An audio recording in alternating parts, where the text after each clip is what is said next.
Hey folks, welcome to the DarkHorse podcast. I have the pleasure of sitting with my good friends Amy and Devon James, who are co-executive directors of the Web3 Working Group, which is a 501c3.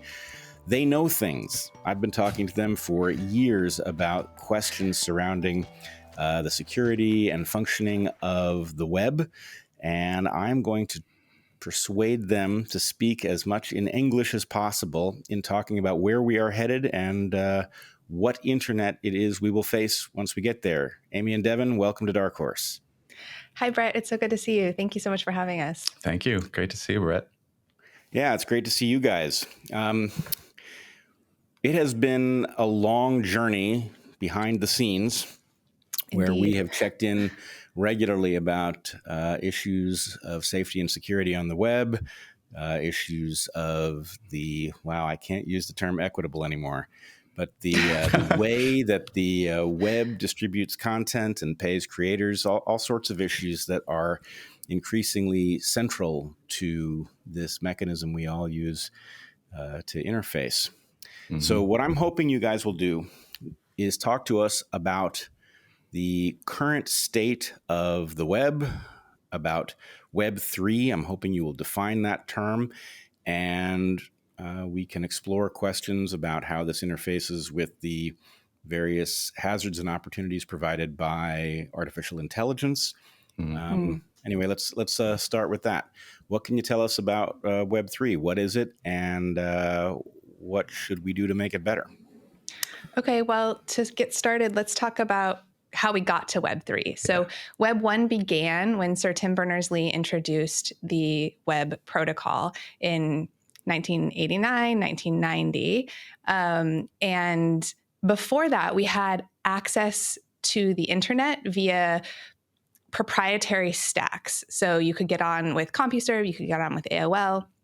But if you were on CompuServe and I was on AOL, we didn't see the same content and we couldn't interact with each other because these were closed proprietary stacks. And the web was this way that all of the information could get connected, and it gave us this open space. And it was super exciting, and it's obviously grown hugely in the last 20, 30 years. And so then it was actually intended, well, it was decentralized right at the beginning because literally everyone would run their own web server. Right. And the code was all in plain text English. So anyone that wanted to learn about it could just check the source of one website that they liked and write their own and put up a site on GeoCities. So it was very decentralized. Yes, exactly. That was one of the big changes when it came to Web 2 is that the infrastructure became incredibly centralized. So Web 1 is often considered the read-only web because you needed sort of special skills to be able to write content to it. Like you needed to be able to host your own server and to write your own web page. There weren't these kind of like easy tools that we have today for user-generated content. So Web 2 began in, let's say, the mid-aughts when YouTube, Facebook, MySpace, those kinds of platforms were creating the tools that users could write their own user-generated content to the web. And so that is thought of by people as the read-write web. And then Web 3, I don't know when they're going to pinpoint the exact starting point of Web 2, whether it will be with the launch of Bitcoin, although I think that's probably too early, or if it's somewhere now, because this is really when like kind of the flurry of activity in the building is happening. But we're in the midst of it. And Web 3, people call it the read, write, own web or read, write, verify. The idea there is that there's this level of transparency and sovereignty that Web 2 didn't allow because it was controlled by what we now call big tech. And so Web 3 gives us, it changes the shape of the network back to a decentralized shape. It's pushing the control back out to the ends of the network to the user. And that's because of things like blockchain technology and some other things, but that's the main one. This episode is sponsored by Mudwater. That's MUD/WTR, one of our favorites. Mudwater makes a fantastic drink. It's spicy and delicious and chock full of adaptogenic mushrooms and Ayurvedic herbs. With a seventh the caffeine of a cup of coffee, you get the energy without the anxiety, jitters, or crash. If you like the routine of making something warm to drink in the morning, but don't drink coffee or are trying to cut down, try mud water. Each ingredient in mud water was added with intention. It has cacao and chai for just a hint of caffeine, lion's mane mushrooms to support focus, cordyceps, the good kind, to help support physical performance, chaga and reishi to support your immune system, and cinnamon, which is a potent antioxidant in addition to tasting great. Mud water also makes a non-dairy creamer out of coconut milk and MCT. They also make a sweetener out of coconut palm sugar and lucuma, a fruit of an Andean tree used by the Inca, to add if you prefer those options. Or you can mix and match. Add a bit of their coconut milk and MCT creamer with some honey from bees, real bees. Or use Mudwater's lucuma and coconut palm sugar sweetener and skip the bees entirely. Mudwater is also 100% USDA organic, non-GMO, gluten-free, vegan, and kosher certified. Mudwater's flavor is warm and spicy with a hint of chocolate plus masala chai, which includes ginger and cardamom, nutmeg, and cloves. It's also delicious blended into a smoothie. Try it with banana and ice, milk or milk-like substance, mint, cacao nibs, and it's just the thing in the morning. To get 15% off, go to mudwtr.com/darkhorsepod to support the show. Use darkhorsepod for 15% off at checkout. All right, so let me see if I understand this. And I should just say, personally, I remember the first time I became aware of the World Wide Web.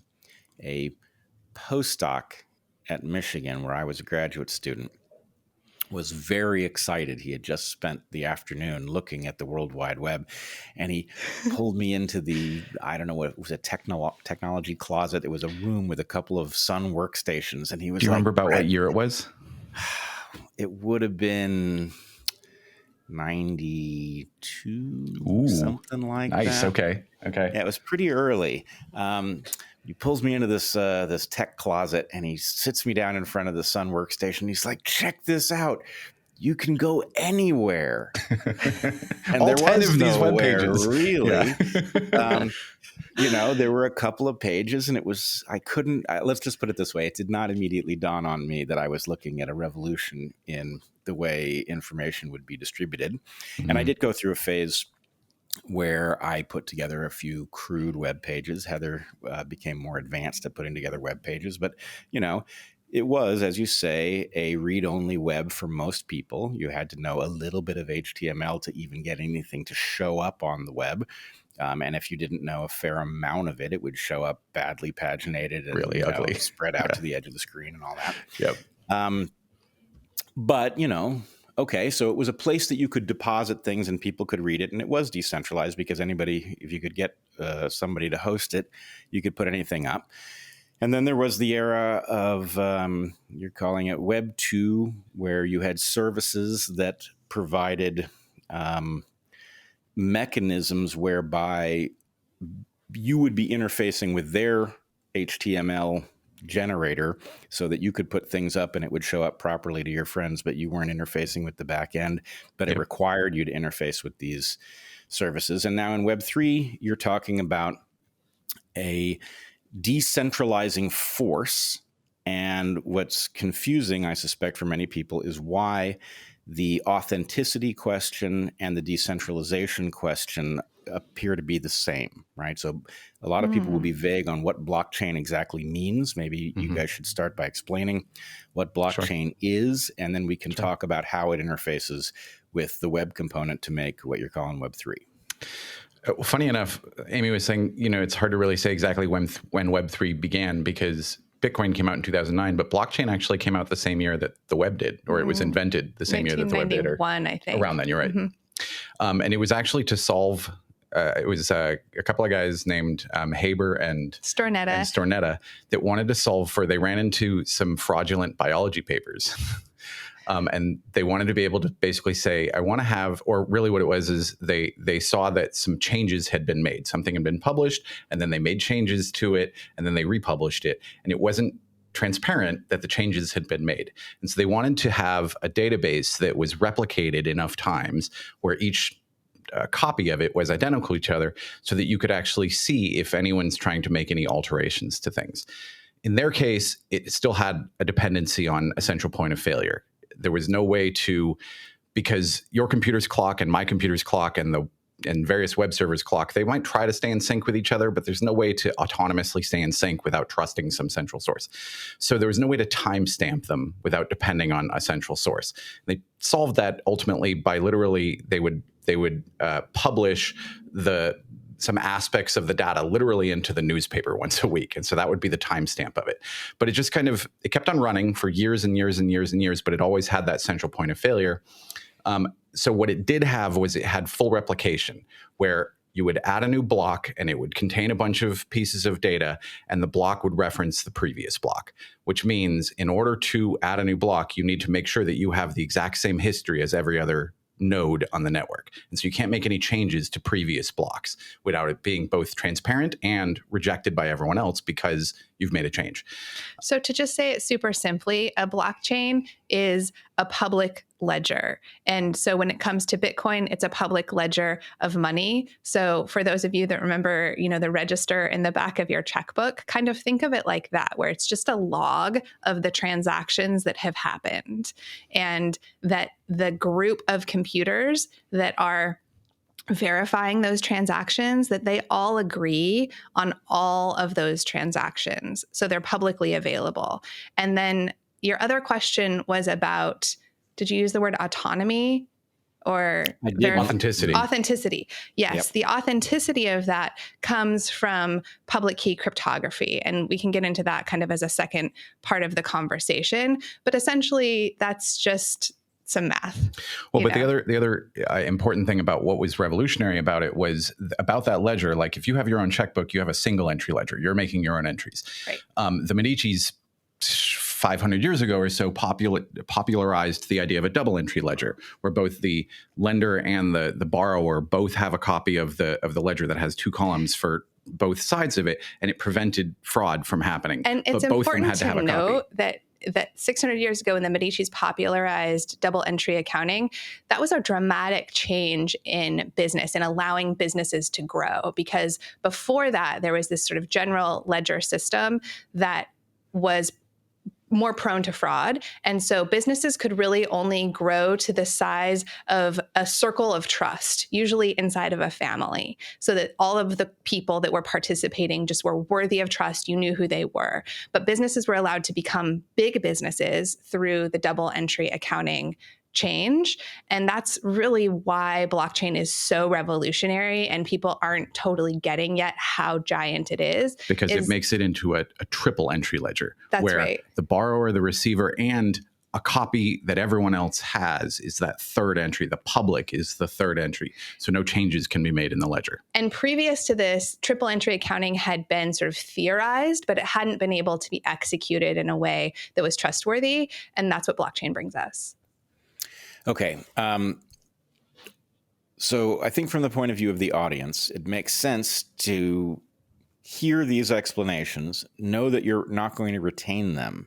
You should understand them as well as possible first time through, but you can sort of store them as the punchline. That's the way I would go about it. Mm-hmm. So let's take the Medicis and double entry bookkeeping or double ledger bookkeeping into the evolutionary landscape. We would say prior to this mechanism, the reason that business interactions had to be retained at the family level or something similar was because that, A, reduced the incentive to cheat. When you cheat your family member, you also lose. And so the incentive to cheat is lower, but also it's iterated interactions. Your family doesn't change chaotically. So the point is the incentive to maintain a correct record so that those interactions, if you burn your credibility with all the people with whom you can trade, then there's nobody to trade with. So it's a foolish thing to do. So everybody behaves more honorably.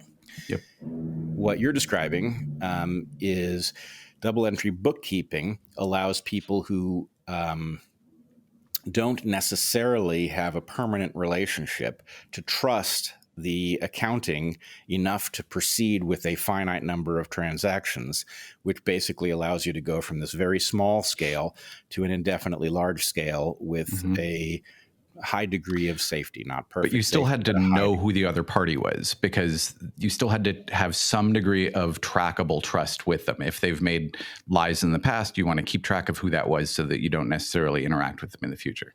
And the major change to triple accounting is you don't need to know who the other party is, because everyone keeps the ledger in sync with each other and thus trustworthy. The security of the ledger is so high that who the other person is absolutely immaterial. If the math is right and the reporting of the ongoing updating ledger is therefore accurate, then there's nothing to fear in the anonymity of the other party. You know, exactly. It's not even a question of... On the Bitcoin blockchain, there's never been a fraudulent transaction. No one has ever double spent an amount of coins. No one has ever been able to steal someone else's on the blockchain itself. There's other aspects of the stack that can be weaker. Right. There are shenanigans. They're at the weaker aspects of the stack. But within the blockchain itself, there's never been fraud, which is enormous. It's been running for 11 years. Yeah, which is an amazing technological feat. I will say one of maybe the fly in the ointment with respect to blockchain generally, Bitcoin specifically, is that the degree of understanding that is necessary to effectively use it is high. And I would say maybe even more to the point, there is an absolutely perilous stage of utilizing it at which you know enough to do it when it works, but you are in danger of putting money into this form and losing access to it. And there's literally nobody on earth who can help you, right? So Agreed. It feels like kind of we're at the IP address phase of the web, where the nerds can use it and they're super excited about it and they can see the future of what it can do and everything like that. But everyone else looks at it and go, you want me to remember the 198 ... Like, no, that's absurd. Well, and we still aren't necessarily, it's not like just naming is the solution. It's a handful of little UX solutions in order to solve, which are how to track your keys, how to, protect them well, how to make sure that when you're sending a transaction, it's going to the intended party and not just off into the ether, et cetera. Agreed. That's part of it, but it's also a question of trade-offs, as you would say, right? Because in our current paradigm, we have no sovereignty. We have no control, right? Like Google could cut off access to my Gmail or my Google Docs at any time. And the trade-offs that you're making with blockchain technology is that, yes, I do have to take on some personal responsibility to know what my keys are, but I also cannot be separated from my data. There is no third party. There is no intermediary who can come in and do something to cut off my access. And so it's that question of trade-offs, and those user experience elements that Devon is talking about are currently being created, where there are going to be solutions to mitigate that incredible risk that people feel of like, okay, well, I'm not used to basically being my own banker. I'm used to having the bank provide me this level of safety. And then I'm also used to even the FDIC insurance providing me this level of safety. And I have none of that in this other world. And there are currently tools being enabled for that as well. Right. And I would just, I really think it makes sense. If the blockchain world is ever going to solve its problem, it needs to understand, this principle in software design: you are not the user, right? Mm-hmm. These people who have become expert in blockchain do not understand the high activation energy and the extraordinary, you're trading one kind of risk for another. Mm-hmm. So with great power comes great responsibility. Well, hopefully with great currency comes great organizational skills. Agreed. Because becoming, a risk to your own wealth because you lose track of your access to it is a significant obstacle to people adopting. And Agreed. Because people, to the extent they have understood this, have generated tools that then place you at some intermediate space in the trade-off or subtly reverse it, right? So if you're buying Bitcoin on an exchange, right, you think you own Bitcoin, but you don't. You own an IOU. And that IOU means that although it may be more robust, there's a reason for a crypto exchange not to want to betray its user base in a way that Google may not care, but it can go bankrupt. We've also seen some serious issues with crypto exchanges as well, obviously, right? And so what you're talking about right now is the difference between custodial and non-custodial holding of your funds. And I'll just say right up top here, we definitely recommend people to engage in non-custodial forms of holding their Bitcoin, which basically means that they're holding it themselves. And there are, in fact, solutions. Not many people are fully aware of them yet, to what you're speaking about, of the non-custodial part, that you're fully responsible.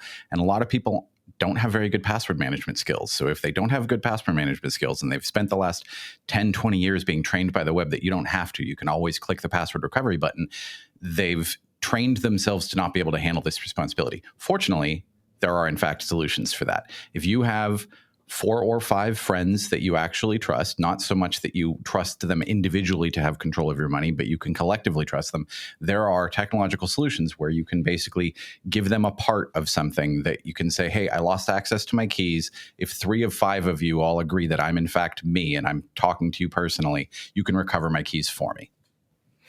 Yep, I see it. On the other hand, I mean, let's just take one example of a problem. I used an exchange. I used a major exchange in order to get into the crypto market, right? I had a slightly diverse portfolio. I had some Bitcoin and I had some Ethereum. At the point that issues of self-custody became important, as we watched ricketiness in the exchanges, as we watched draconian measures following COVID, where people were unable to access their money, for example, in Canada. The Canada trucker thing, the exchange opens that hazard.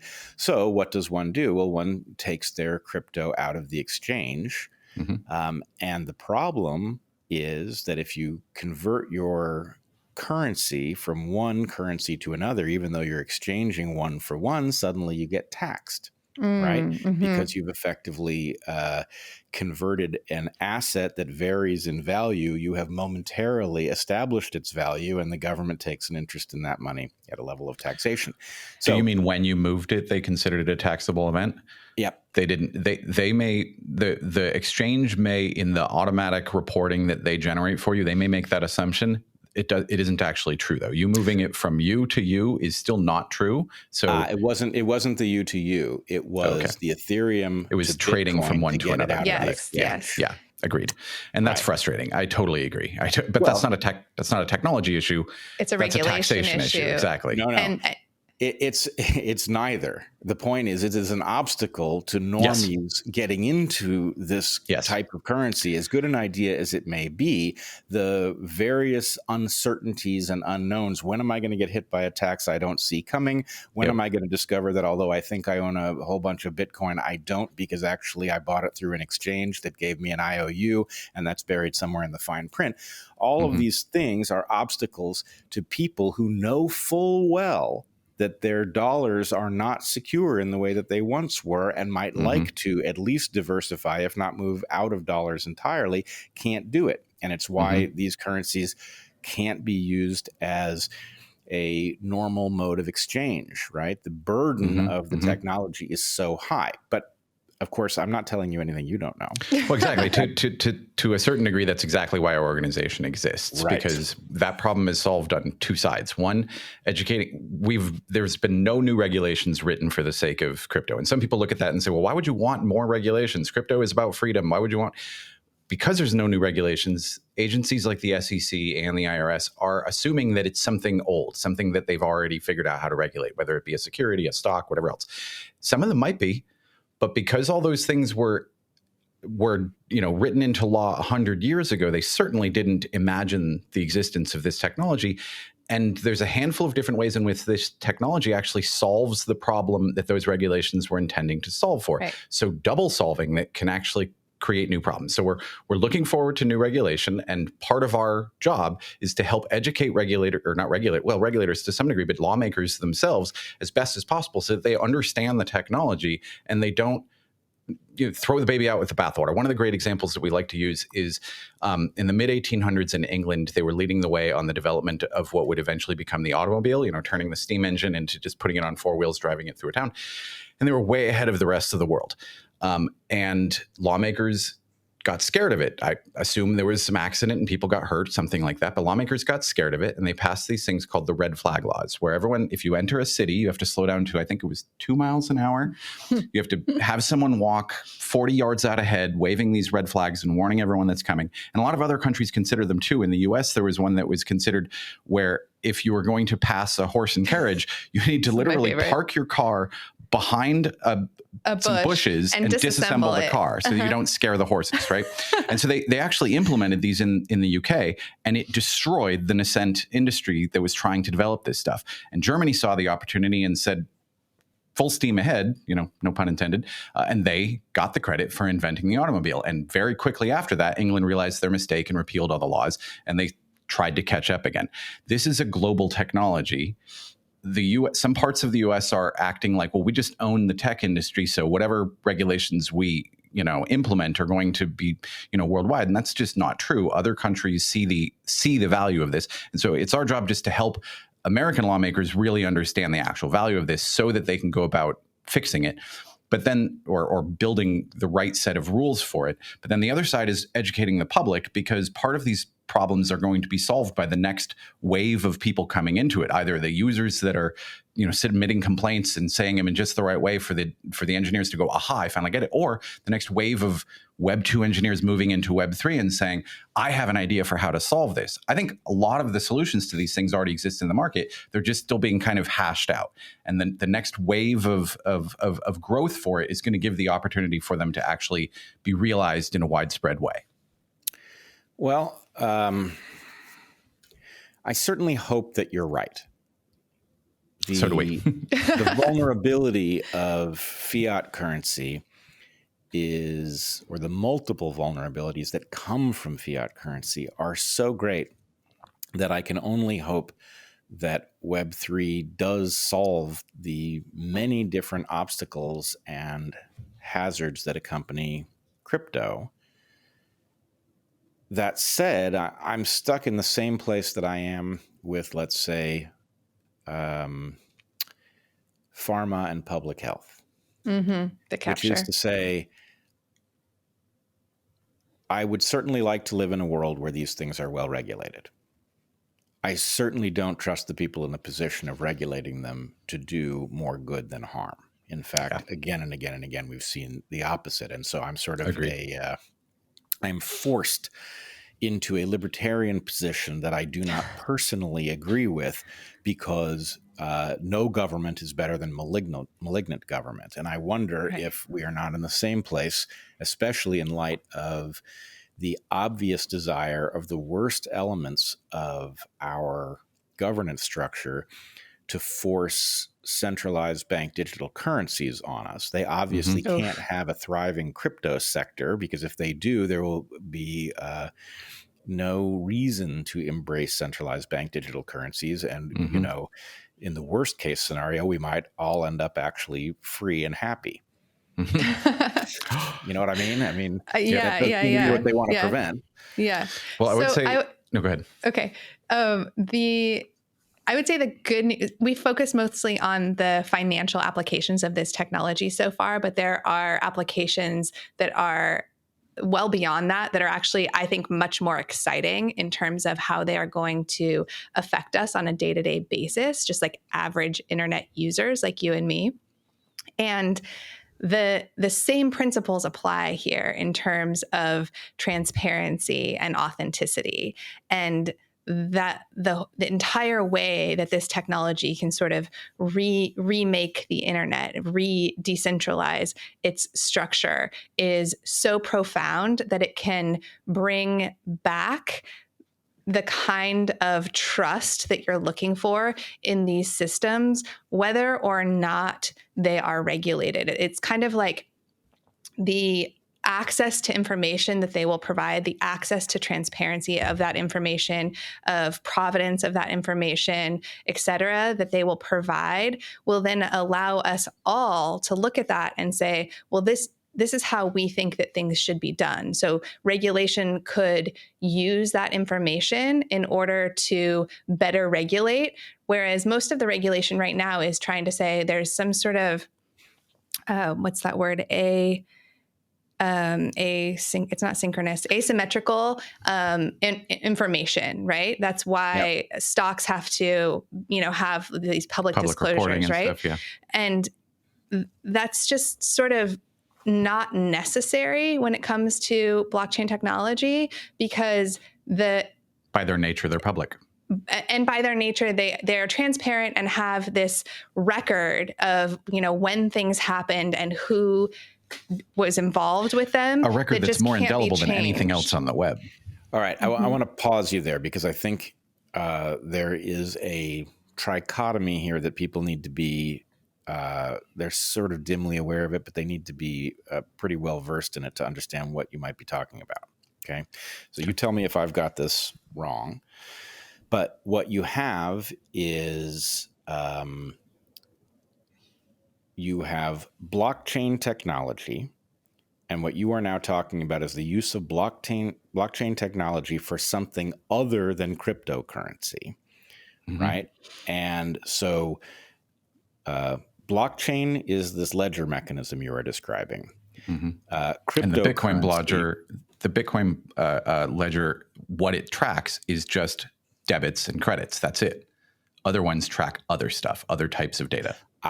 So if people need to separate these things in their mind, because the first use case for, or the first major use case for this technology is cryptocurrency, people have them synonymized in their mind. And it's really important for much of what you guys are talking about that they be able to separate these things and understand that ledger technology can be used for all sorts of things. As you're pointing out, and it's news to me, but as you're pointing out, the original use of blockchain was apparently a authenticity record. It was not about currency at all. Exactly. So the currency at the point of the Bitcoin white paper becomes this use case that then has the potential to replace fiat currencies. And so it captured the public imagination, but it has unfortunately synonymized the two things. So from the perspective of trying to maintain an understanding of these things, blockchain is separate from crypto, and Bitcoin is the largest blockchain utilizing cryptocurrency there is, and it was the original one. It's far from the only one. But anyway, keeping those things, Bitcoin is not crypto and crypto is not blockchain. That is an important distinction to maintain.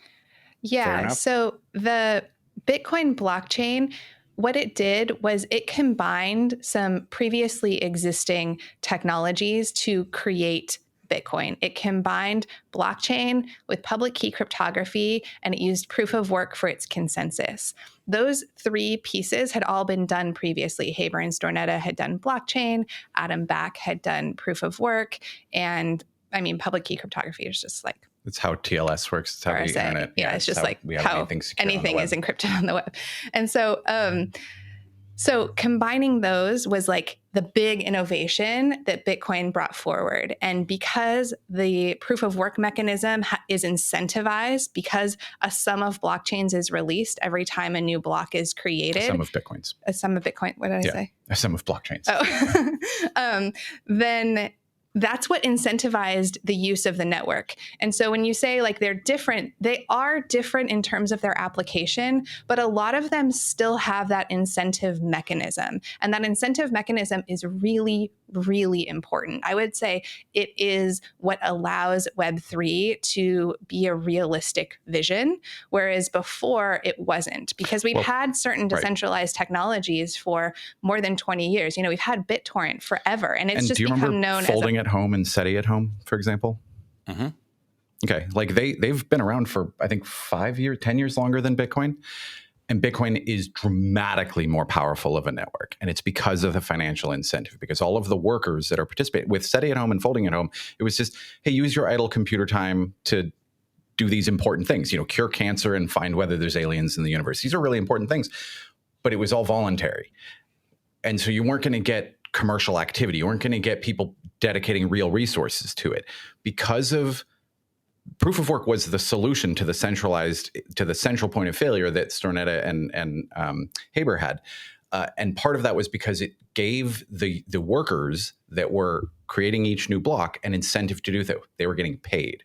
And almost every blockchain I can think of has that in common. So there is a financial aspect to every single one of them, but the financial aspect just incentivizes the continuous operation of the rest of the network's operations. It incentivizes or orchestrates the network to work properly. We've had BitTorrent for all of these years, but it's just become known as a piracy thing because the people who are involved in maintaining that network do it just because they care about it. You can't count on a file to be on the BitTorrent network for you.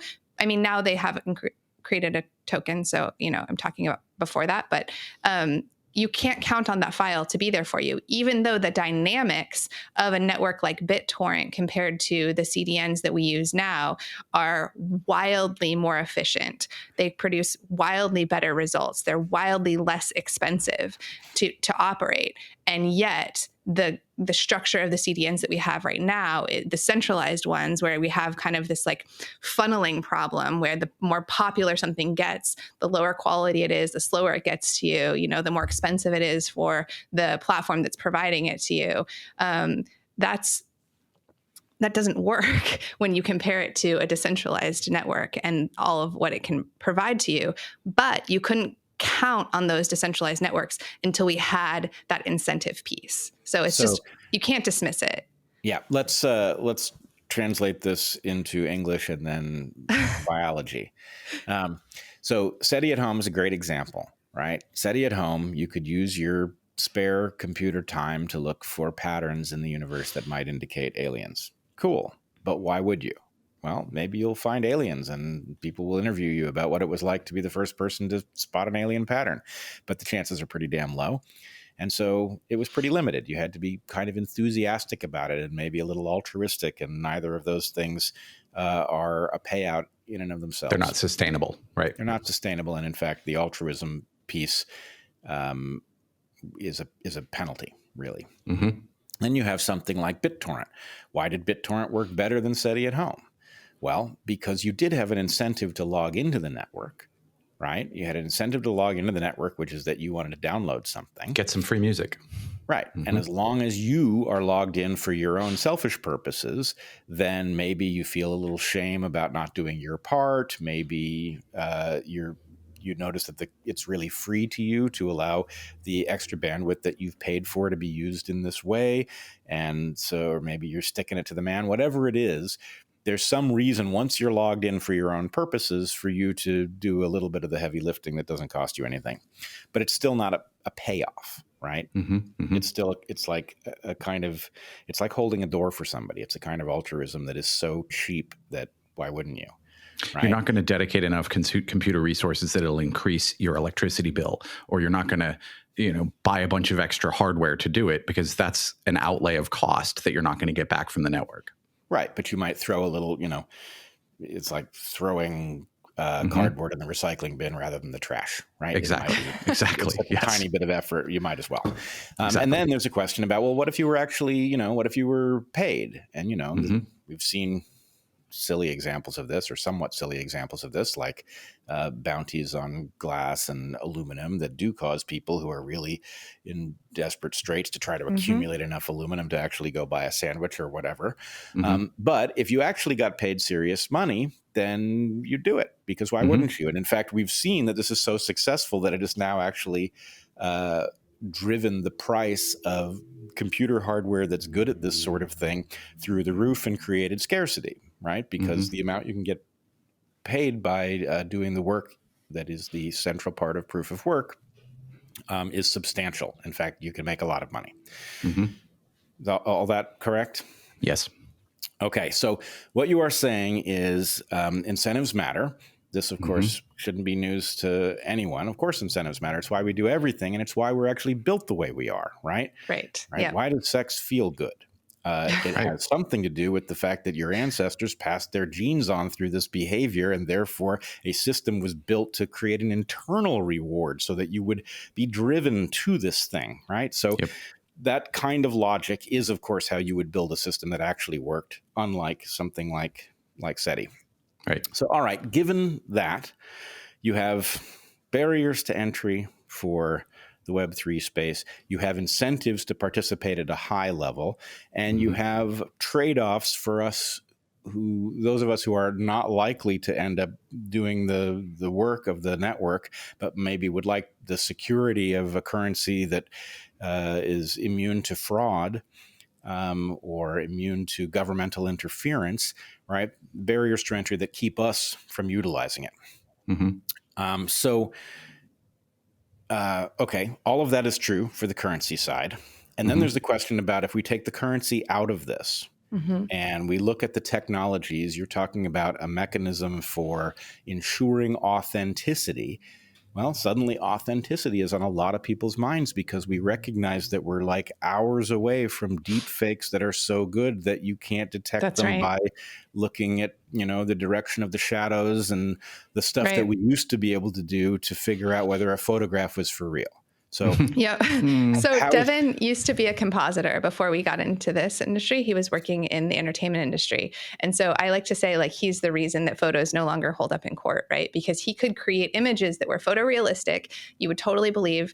And we would look at things like which direction are the shadows coming from. Like, that kind of stuff was really important. And getting it right means you can go to a movie and actually have the suspension of disbelief. And that same exact person or technology can do it to make fakes on the web. So it's been around for 20 or 30 years. But the thing is that it took faster now, way faster. It took an enormous team of compositors to make images that didn't really exist to look believable, right? You had to have a tremendous amount of resources, and now you don't have to anymore, or you won't have to very soon. The AI is not quite there yet. The sixth finger and stuff is usually a pretty good giveaway, right? But I think they just solved for the handset recently. It's getting better and better.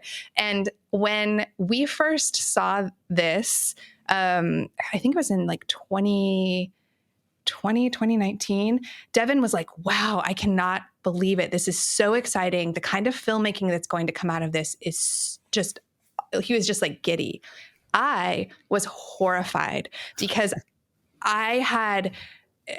because I'm a woman and I had just an innate understanding of the way that this technology could be used to hurt me, where, you've seen celebrities kind of have these deep faked images of them naked, doing disgusting things, whatever. I know Anita Sarkeesian from college, and so I just was like, oh, this is going to put this down onto a level where it's going to apply to everyday people. It's not just going to apply to celebrities, that something like this could happen to you. And then all of a sudden people are going to be looking at you sideways as if those images, you had participated in the creation of those images. It's just, I don't know, it gets me kind of flustered still. So we actually made a video about this to illustrate this problem. And I got a friend of mine to shoot some kind of like sexy bikini footage, and Devon comped my face onto her body just to show, like, to give people a visual image of like, this is a threat to all of us.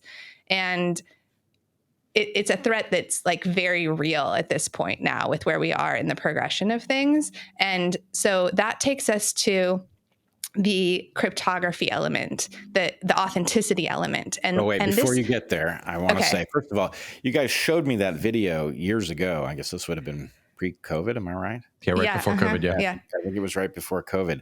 I'm still slightly disturbed by it. Right? I am too. I had to make it. Right. Well, even worse for you. But yeah, and I think the point is, my conscious mind understands that this was done to prove a point, right? But some part of me has this disturbing image of my friend Amy, and it's like, that hazard is going to become ubiquitous because the tool that is going to allow you to generate this is going to be so low effort that people are going to create every video that serves to hurt somebody they don't like or that they get off on or whatever they're going to do. Exactly. And the point is that's a frightening world to live in, right? Well, and to impact geopolitical events, the Pentagon bombing a couple of weeks ago that caused $500 billion of market cap to be briefly lost.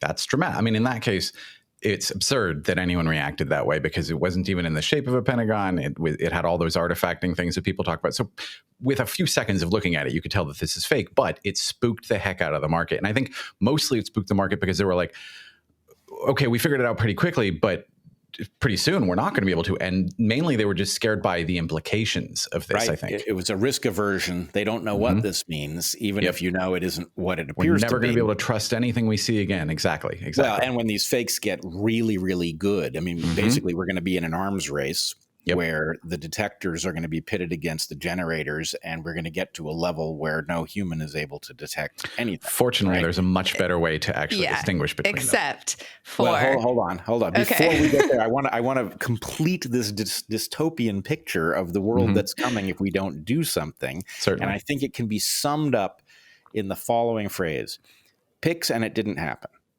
Yeah. You said something else. Everything is a psyop. Assume everything is a psyop until proven otherwise. Until proven otherwise, exactly. Until proven otherwise. And actually, go ahead. Well, no, but PICs or it didn't happen. Like, how do you even... No, we changed it to PICs and it didn't happen. Right. You have vivid PICs that prove it happened, and yet it didn't. It didn't happen. Right. It didn't happen. Right. Yeah. Right. But okay. So then if you teleport yourself into that world before you guys ride to the rescue with a technology that might save us from it. The problem is, okay, you can adapt to that world. How? Total cynicism, right? It's the psyop until proven otherwise. And the point is, do you really want to live in a world in which your eyes are incapable of telling you what happened unless it happened immediately in front of you? Right? That's not because the internet is the greatest library that's ever existed. And we just had a son, and I don't want my son to grow up without the resource of the greatest library that's ever existed. Right. And in which basically it is a cesspool of nefarious claims backed up with evidence that even if your conscious mind can dismiss it, your subconscious mind will make whatever of it that it will make. And exactly. It's and it's like you said, it's like once you see it, you have forever seen it. You can't unsee it. And so wouldn't it be great if you could just make sure that those things never ended up in your feed to begin with, but you could also know that those filters weren't being used nefariously to suppress information you wanted access to. Wouldn't that be amazing? Is there a technological solution to this that might lead us there, perhaps? Yeah. So what's so funny about this is that to everyone inside the crypto industry, this answer is like plain as day, super obvious. I feel almost silly talking about it. But to everyone on the outside of the industry, it's like, what are we going to do? We need detectors because we're not going to be able to tell the difference between these kinds of images. We're going to, and are the detectors even going to be able to keep up? Blah, blah, blah, blah, blah. The very simple answer to this problem is public key cryptography. Fred Wilson wrote an article called Sign Everything that's extremely well written and just like very straightforward. If people want to read that, I recommend it. But basically what it means is that so public-private key cryptography uses key pairs. So the keys have a mathematical relationship. Well, hold on. Before we get to that, before public key cryptography, we only had what's called symmetric cryptography. And this is what's been used since, kind of Roman times kind of thing, where the key that is used to encrypt something is also the key that is used to decrypt something. So you need to have a distribution mechanism for those keys so that whoever is on the other side is able to receive it and no one intercepts it in the middle. Yeah, and if you and I sit down at a table and we take the alphabet and we agree that an A is a P, et cetera, and then you and I go our separate ways, I can send you a letter and you take your copy of the key and you decrypt it. Decoder rings, exactly. Yes. And this was even used through World War II. And one of the major, if you ever saw the movie The Imitation Game, what it was basically talking about is they were trying to figure out a general computer that its purpose is to be able to decrypt the Axis messages because they were using cryptography. And they figured it out. They were able to decrypt them, and they didn't want to let the Germans know, so they couldn't give all these tells and stuff like that. But it enabled them to make strategic decisions to shorten the length of the war and to win the war sooner. And it was because they broke their cryptography, because they were dependent on symmetric cryptography. So one of the reasons that the web became, like, one of the things that made web 1 go into Web 2 was the introduction of TLS and SSL, like why you have that little lock on your URL when you used to be when you'd visit your bank. Now it's on every web page. Is it uses a combination of symmetric and asymmetric cryptography. The difference there is that, like Amy was describing, it involves a key pair, and we probably shouldn't go into all the details of this. Amy actually made a video about it. That's one of, obviously we make a lot of videos to teach this stuff. So if anyone wants to really, really get into this stuff, they should watch that particular video. But it depends on a key pair where you have one that is private and that you maintain and one that is public, and they are mathematically related to each other. And so anyone can, using just math, nothing else, be able to prove that if I put something out in the world that is derived from my private key and I've also shared my public key, they can know with certainty that that thing was in fact derived from my private key. There is a one-to-one relationship that can't be faked by anyone else, et cetera, and you can't reverse engineer the public key back to the private key. So people will have some experience with this, right? There was somebody in everybody's circle who used PGP. And there would be a large sequence of ASCII or extended ASCII characters at the end of it, and it would say PGP block begin, PGP block end. And if you weren't encrypting, you ignored it. But if you wanted to send this person a message that was truly private, you could use that thing. There was no That's risk their public of it getting to anybody. It was useless on its own. You could use it to encrypt a message that they had the decoder ring for on the other side. And those two things were generated in tandem at the beginning, right? The computer, you would give it some random inputs, move your mouse or something like that to give it some numbers that were not predictable from anything. And it would generate this pair of keys, and then your private version you had to guard, and it was also guarded by a password that presumably it could be really hard not to write down anywhere. Right. And so anyway, that password allowed you to access your private key, which didn't mean anything to you either. It was only useful if you got a message that had been encrypted with your public one, and voila, a message could arrive. It didn't matter if it was intercepted because nobody could read it. And when you got it, you could open it up and decrypt it with your half of this thing. And not impossible to break it, but at foreseeable levels of computing power, the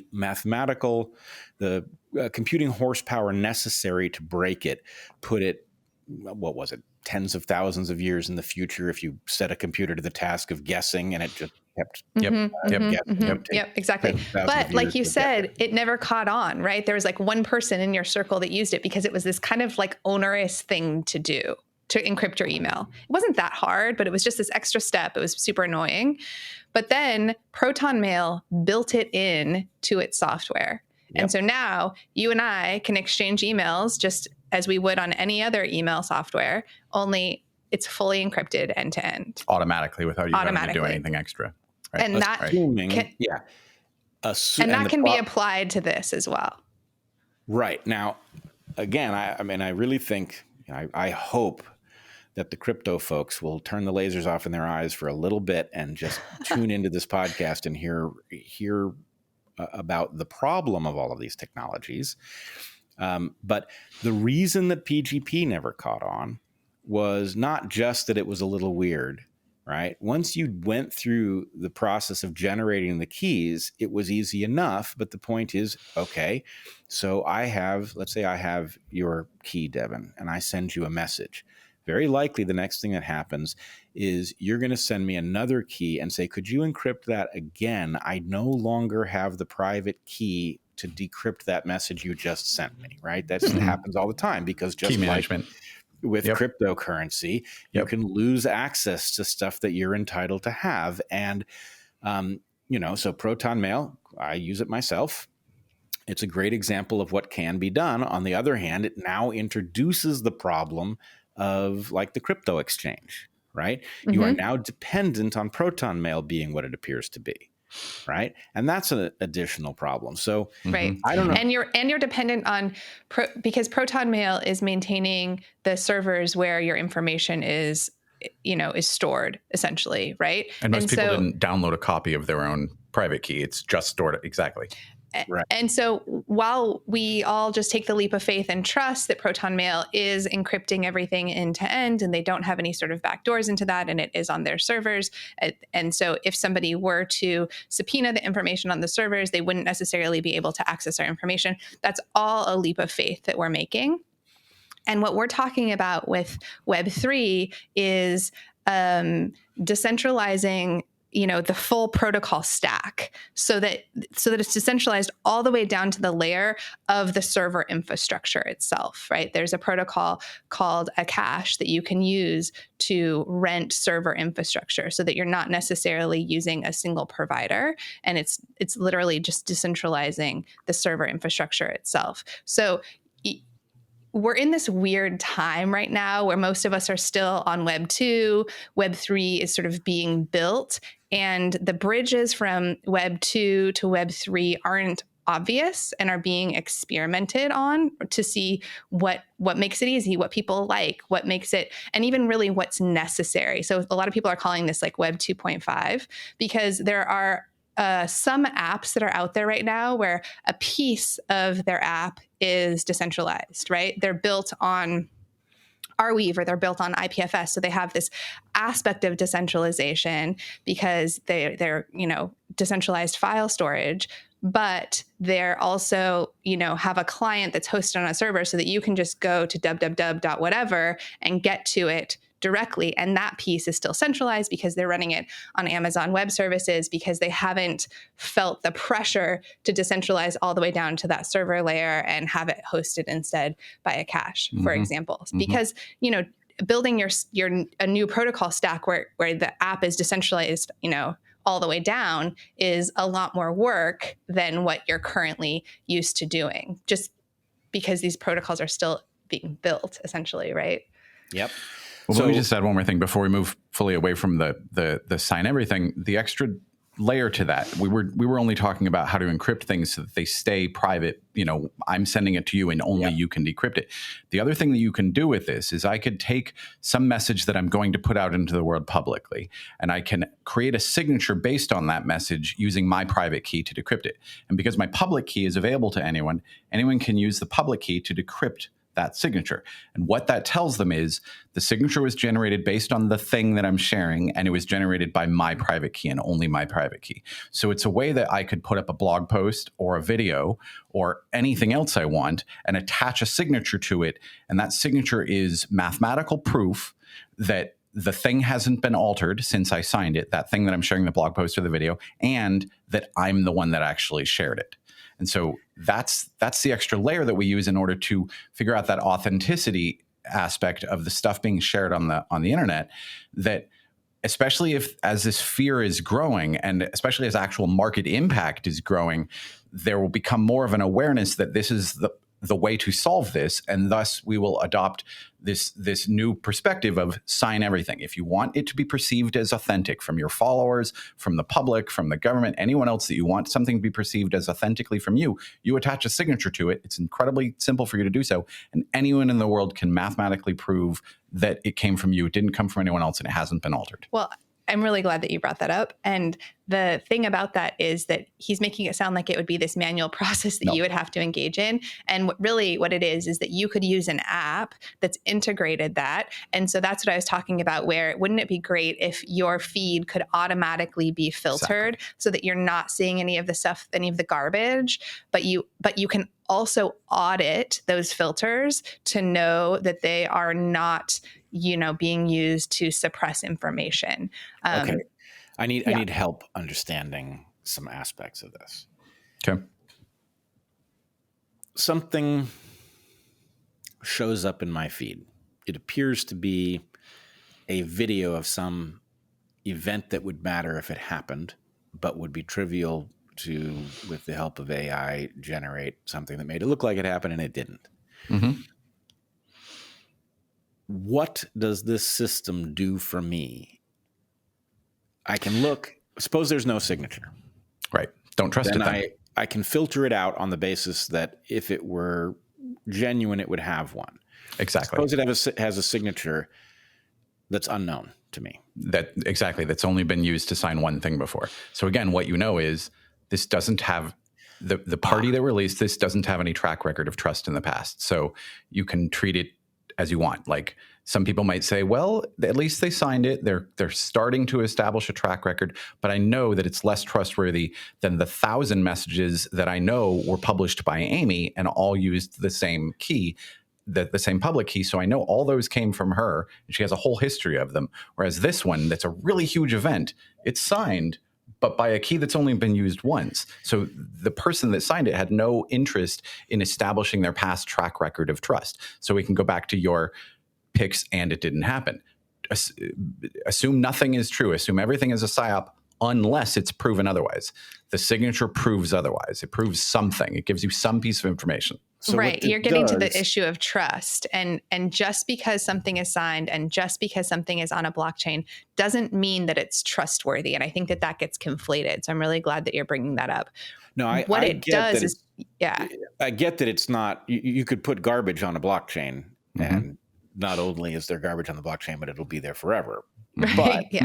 But, but it does allow me, if something's never been signed, I could set a filter that says, I only want to see things from sources that have signed 100 things or more that I can then go look at and see whether or not, it could have signed trivial things, 100 but pictures you can see of a them.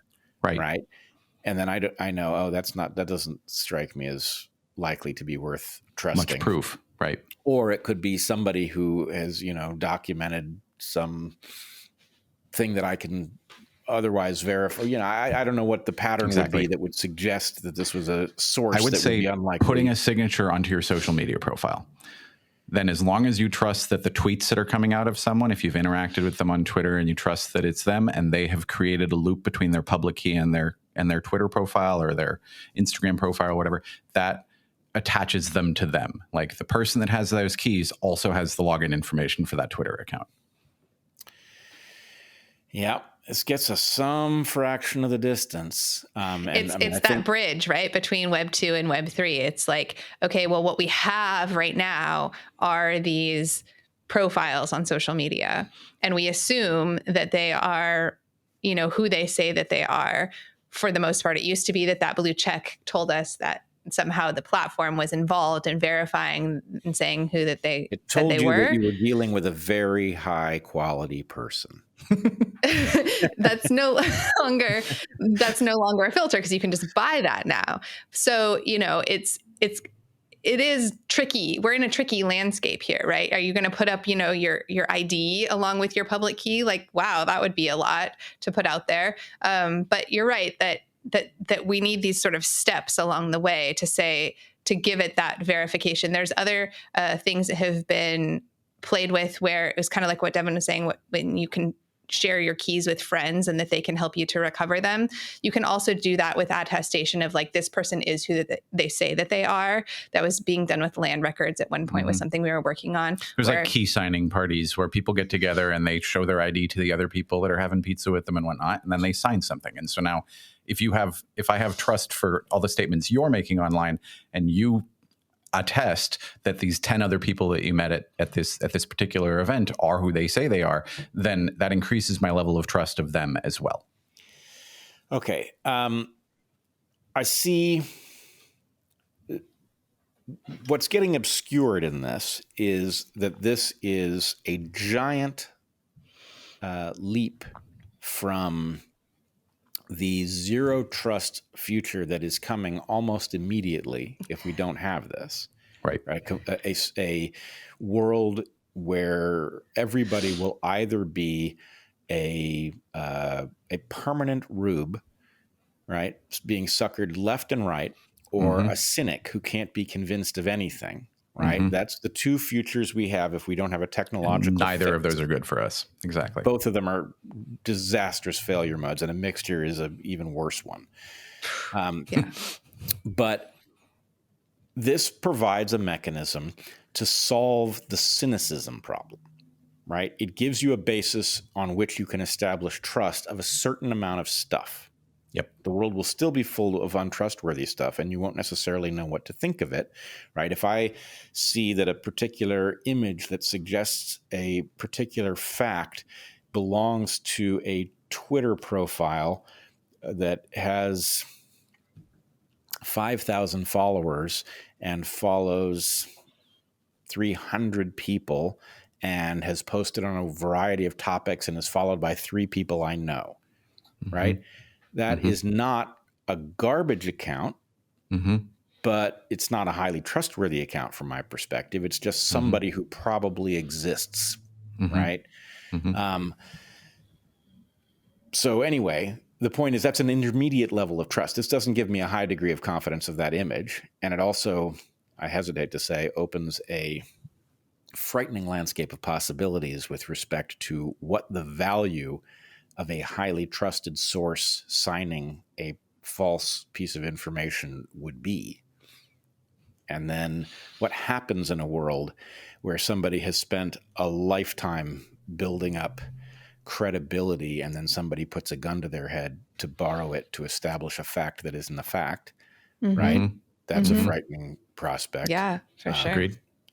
But, you know, I mean, I hate to introduce that here because I do think there's a frightening landscape of potential abuses here that we will only learn about after such a thing exists. But I do think such a thing has to exist because the cynicism failure mode is, you know, it's next week, right? It's catastrophic We're almost too. there. Yeah. So I wouldn't necessarily agree though that is a newly introduced issue, because without that, all we have to trust people is, as far as people we see on the internet, is the fact that they have the ability to log into an account. And if they've built up a large following and they've built up a lot of credibility, someone coming to a gun with their head, the exact same thing. They're not asking for them to sign something with their private keys. They're asking for their Twitter credentials. Same exact threat.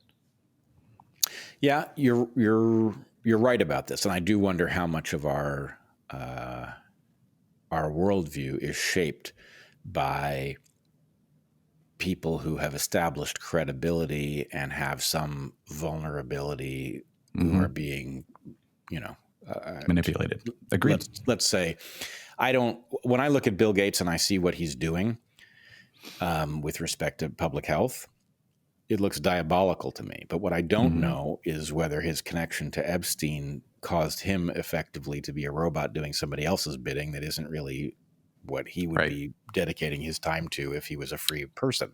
I don't know. Right. So for that reason, a healthy degree of cynicism about what other people say is going to be important no matter what version of this we're in. Well, I would argue we don't know how someone's being manipulated. There's healthy skepticism. Skepticism. Thank you. Much better. Right. I mean, this is unfortunate because the healthy people are going to go to cynicism if let's hope not. But doesn't provide a tool, and this is the only thing I've heard that at least provides the first stepping stone to a world in which we can again establish some basis for trusting stuff. Right. Yeah. I mean, what you're talking about does sound like just a very dark, sad world if that is where we proceed. And I think that, you know, I'm not naturally a person drawn to technology by any stretch. I, in fact, find a lot of the things that we work on quite boring. But this technology is the hope. It is the way out, in my opinion. And once you understand it enough to understand what it can provide, it's like, okay, yeah, let's start running toward the light because there is an option here. And so it becomes really exciting that we could build this sort of decentralized Library of Alexandria. That's what our project was actually first called when we first got started, you know, that's immune from the kind of destruction that the first one suffered because it has this decentralized aspect. So as long as a single copy exists, it still exists. And so that it has all of these tools to make that information more, I don't know, something that you have more resources to evaluate and analyze. Well, and just to add the controversial element, one of those tools is going to be personal AI, because AI is good at recognizing patterns. And if you've got that person who has a history of posting somewhat trustworthy things that they've grown up a following, and then suddenly they start talking about other things, and those other things are also being shared by other accounts that aren't very trustworthy, you might not be able to detect that as easy as your personal AI assistant. Well, actually, I don't know if you want to jump to AI, but this might be the moment to do that in this conversation, because AI and Web3, they really need each other. Web3 solves a lot of the problems that are concerns about AI, and AI won't be able to get to the market without Web3. And so that's going to bring Web3 along. There have been a lot of us that are like, what is going on? Why has Web3 taken so long to catch on? Like, why is it still so complex? Why is it still so difficult to access? Why isn't it more integrated into everyday apps for end users, not for developers? It took the web less time to catch on Web 1 than it has for Web 3 to catch on what is going on.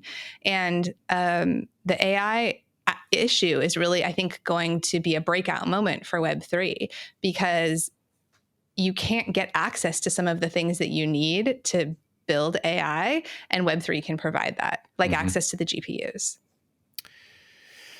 Fill that in for me a little bit. I'm trying to understand. My sense is the Web3 taking so long is a matter of all of the various complexities that you solve at the expense of robbing it of its value, right? Sort of yes and no. Like the crypto exchanges. You want some crypto, as an investment? Oh, you can get it on an exchange very easily. Just use your credit card. But what did you give up? You are now exposed to the risk that the government is going to decide that you're a bad person who's not entitled to spend their money, or that the exchange is going to go bankrupt and you're low on the list of creditors, or whatever it is that might happen. And so, the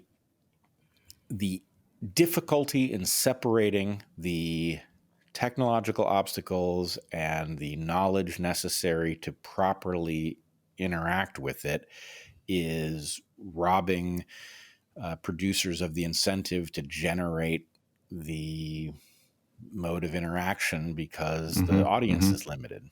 Okay, yeah, that makes sense. And I think that because it's been so focused on the financial applications up until now, it adds this like degree of danger that's been sort of off-putting. And I think that's what I mean about Web3 and AI having this breakout moment together, because AI is going to be using that Web3 infrastructure that we've talked about. So when I talk about Web3 infrastructure, I'm referring to what I like to call the plumbing of the web. It's the kinds of things the protocols that are responsible for the things that we do on the web day in and day out that we never even think about. So the kinds of things that are allowing us to be on this video call right now, decentralized file storage, video transcoding, content indexing, all the things that a computer can do that you need to kind of put into various data centers in order for the web to exist, I think all of them at this point have now a decentralized analog that can do that thing with a higher degree of trust, where you're not having to depend entirely on, say, AWS or YouTube to do it for you. You're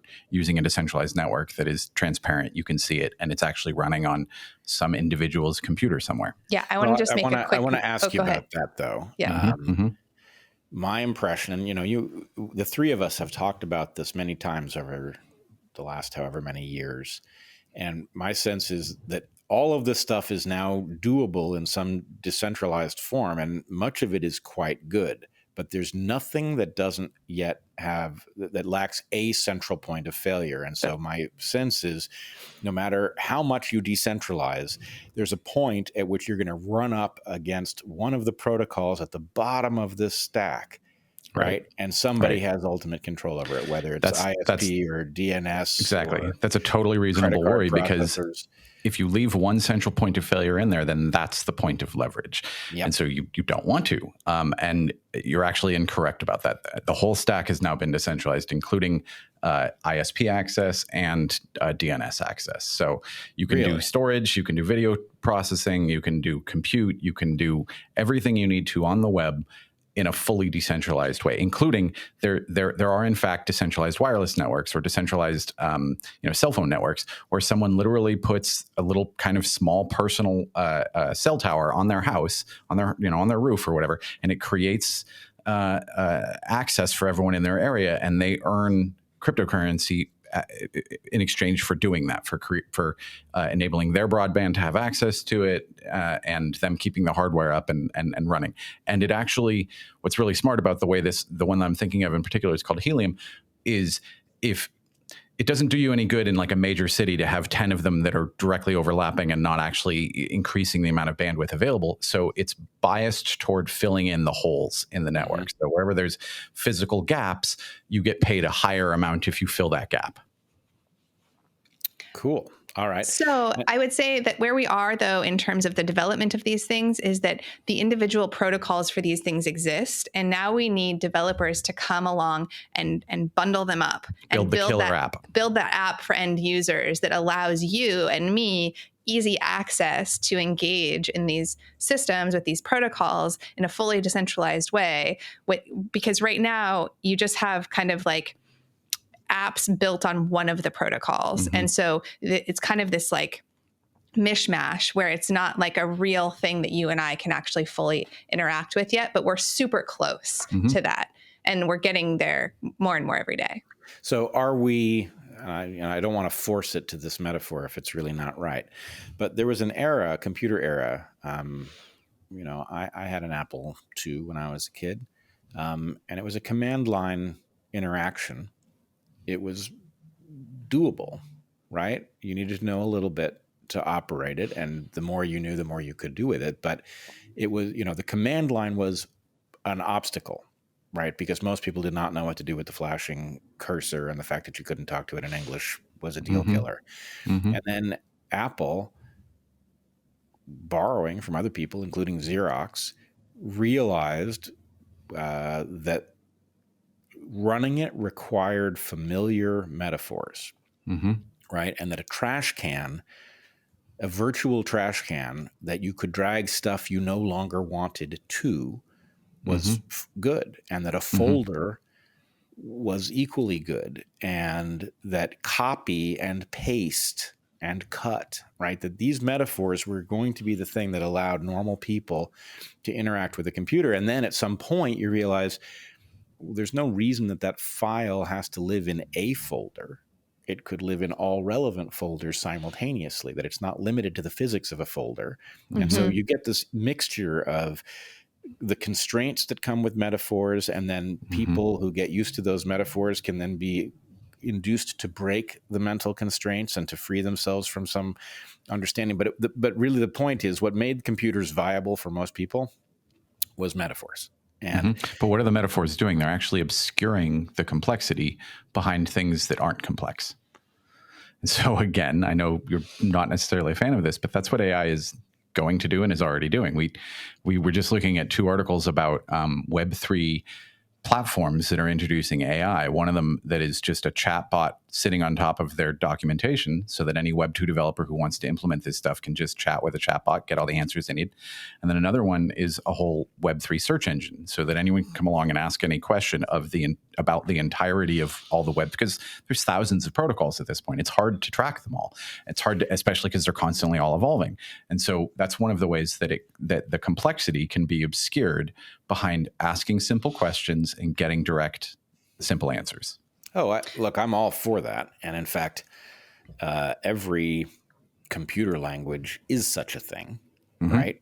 It's an intermediate level of complexity. And the fact is, essentially, nobody speaks machine language. And so, that's always been the mechanism to get these things to work. And frankly, even in technological realms where we think we're talking about the real substance of the matter, a whole lot of what we say, even inside of the hard sciences, is metaphor, for the parts that one does not have to be specific about, so you can get to the particular question about which you're trying to be very, very concrete. So this is how the human mind functions. And in some sense, my message in this podcast is, you gotta, maybe you need a Steve Jobs, right? You need a Steve Jobs who spent his time in, what was it, calligraphy class that caused him to realize that fonts mattered, right? You need the font people and you need the metaphor people. And, in some sense, you guys are the bridge, because I know you guys think in both ways. But until Web3 has that component where one sits down with it and you have the pleasure of exploring, of discovering what is possible, rather than the, I guess I need to spend another couple hours with the manual, right? Because I wouldn't want to operate this saw without doing that, Right. It's got to work more like a computer game that you can sit down with and start feeling empowered right away, rather than a dangerous tool that you better not, skip a paragraph where it's going to hurt you. Absolutely. 100%. Yep, exactly. And I would say, my message in this podcast would be, Web2 developers, your time is now. Make the leap to Web3, because the tools are there for you now to be able to quickly build apps for end users. And those apps can be 10x more powerful than what you're building on Web2. And by doing so, it's going to make your app more successful. And let's be honest, Web2 is where all of the people that have, or a great number of the people that have the skills you're talking about, are still employed. And they've yet to make that leap, because there's this perception that it's all financial services.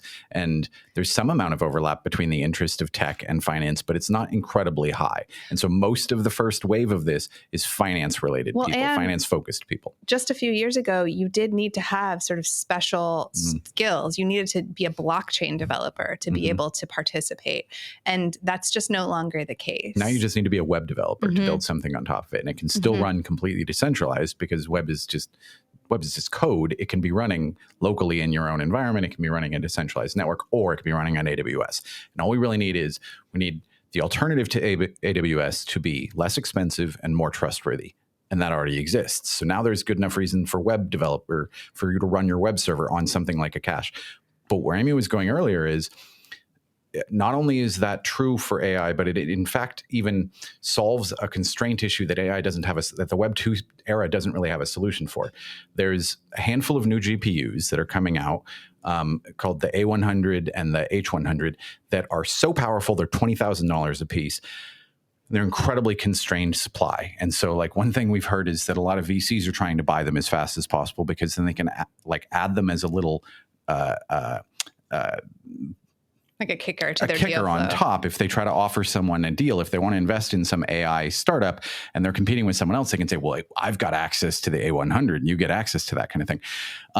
So a cache we were talking about earlier is like the decentralized AWS. It's a general compute where anyone can offer some hardware up to the network, and anyone else on the other side. It's basically just a marketplace for compute, right? In addition to just general compute like computers. Compute power. So you're talking about, you have a computer sitting on your desk, and most of the time it's doing very little. Exactly. And you could pool those resources. Right. I can rent. There's also a lot of unused space in data centers, more than you would guess, and that's primarily what a cache is offering, is that unused space to people. But the point really is, they can maximize the value of what they invested in the data center itself, and all the hardware, all the space, et cetera. And if it's not being actively used by a client that they have a contract with, and they've got 50% of it available, they can make it available to the network, and for limited periods of time, it can get being rented constantly, and they can maximize the income that they get from their hardware. It's like a company builds a building and only inhabits 30% or 40% of the floors and rents out the others. And as it grows, it takes over those floors. So there's lots of space that's been built for future use that could be brought in online now.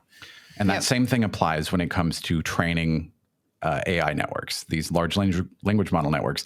They have a phase where you need to have some... finish your thought. So instead of needing, your VC to get you access to the GPUs that you need, or having to figure out how to buy them, let's say that there's some developers who just want to bootstrap themselves. They have the skills to build. They don't want to go the route of investment. They just want to build something cool. They can get access to the GPUs that they need at a much more affordable price through these rental markets that we're talking about. And they can use it just for the period of time that they need to do their training, and then not have that, the financial overlay of having bought the machines themselves and then sitting on a shelf after they're done with the training. They can just rent it for the period that they need for the training, and then it moves on to the next customer. So they're renting it remotely. That's the part I didn't. So both the person who put in the money to buy it is able to maximize the value of having bought it because they're constantly getting rental income from doing so. And the person who just wants access to the training doesn't have to buy the hardware to do so.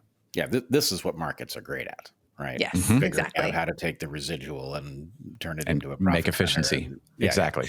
Yeah. Exactly. But the other way that it makes AI safer is by being able to verify the training models that are used, by keeping a kind of like transparent record of those. Right. There's in two different ways. There's something called ZKML, zero knowledge machine learning, that I don't know the details of it yet. I've just kind of glanced over it a little bit. But zero knowledge itself has been around for a little while. There's Zcash and a handful of other cryptocurrencies. They're basically just trying to maintain privacy so that not all of your transactions are public to everyone, but it's still verifiable. So that's really huge. And what ZKML lets you do is say, look at the output of something and you can verify that it came from a particular training model and a particular set of training data. And then the other thing that you can do to increase that value is make sure that the training data itself is public. Most training data that most of these models are trained on are proprietary, and it's part of their walls around, it's their moat. But it's an important part of their business. It's like one of the real dangers with AI is if your model gets out, right? Like that's your proprietary information. Exactly. Yeah. So, but the whole collective has a lot more incentive to share access to that data than these few things. And there's no actual moat around it aside from you need data and then you need to tag that data and collect it all together and then apply it to a training model. So storing that data on a permanent public file storage system like Arweave, for example, especially Arweave, because it has the ability to tag every single piece of data that goes into it, makes it a perfect repository for training data, because you can say at this point in time, this is the training data. Everyone can audit it. Everyone can look at it. And then we apply ZKML on the other side, and we know what went in. We know what the model that was used to train, and then we can trust the actual output. It is apparent to me that these models are going to so presumably everybody who owns an LLM that is trained on a data set has a complete record of the data set. Possibly. At some point, the problem is the data set is going to become, and I know this is already partially an issue, but is going to become a live phenomenon. In other words, exactly. An That's LLM what I'm describing. that can go read up on a topic upon being queried is a different object. It seems to me an absolute requirement that a record of everything that was processed be maintained, and an ability for a court, for example, let's say that an LLM commits a serious crime. We need to be able to figure out what, if there's a serious crime that has been committed by several LLMs, what is it that they processed that caused them to engage in this? That's an important question. And as long as it's proprietary, we don't know. Which we don't know. And it's like the hidden stuff inside of pharma. Yeah. But one of the things that's really exciting here is, Web 2, proprietary stacks really had the advantage. They were able to make it so sleek and easy to use. And, kind of like Apple products where you can't, you have to jailbreak them to get into them because they want it to be so easy to use, right? That proprietary aspect was an advantage. And open source is slow and clunky and, awkward. And there's just difficult to it's like herding cats, right? Open source software development up until this point. What's exciting here is that with AI, open source really has the advantage because each model can kind of train the next, right? And you can use it as this kind of virtuous spiral positively to make the models better and better and better. Well, that, and also one of the ways that closed source was able to maintain its moat is that you write your code and then you compile it. And what's available is the compiled binary. And like you pointed out earlier, people can't read that. Well, guess what? LLMs can. They can reverse engineer compiled binary back to the original source. So it's almost pointless to try to close your source. You're not protecting anything. There's licenses, but that just requires legal enforcement, which has always been the case. But practically and realistically, you can't protect your code anymore just by compiling it. These machines will be able to, already can, most code, take apart and reconstruct it. And eventually it's going to be able to do all of it. Yes. So we are once again running up against the failure of those who wrote the laws and the Constitution being able to anticipate what technology would do with any of these things, right? The fact is, you can see the frightening predicament of people who have spent a lifetime learning to generate software code. If an LLM can instantly decode whatever you've done from the binary and learn from it and improve on it, and all of your investment has just trained an LLM in seconds. Mm-hmm. On the other hand, the LLMs are reading all of us, all the stuff that we went to graduate school to figure out how to think our way through, and it's going to be able to reverse engineer that very quickly. And are we entitled to the benefit of what we figured out if an LLM then reads it and repeats it in language that doesn't sound like us? That's so anyway, we're in a brave Well, that's exactly world. why I said earlier that you should have your own personal AI agent, because then you do get the benefit of all those things. If you're only thinking of AI as adversarial, that someone else is running it and you have to be on the lookout for it, yes, that's a lot more dystopian, future.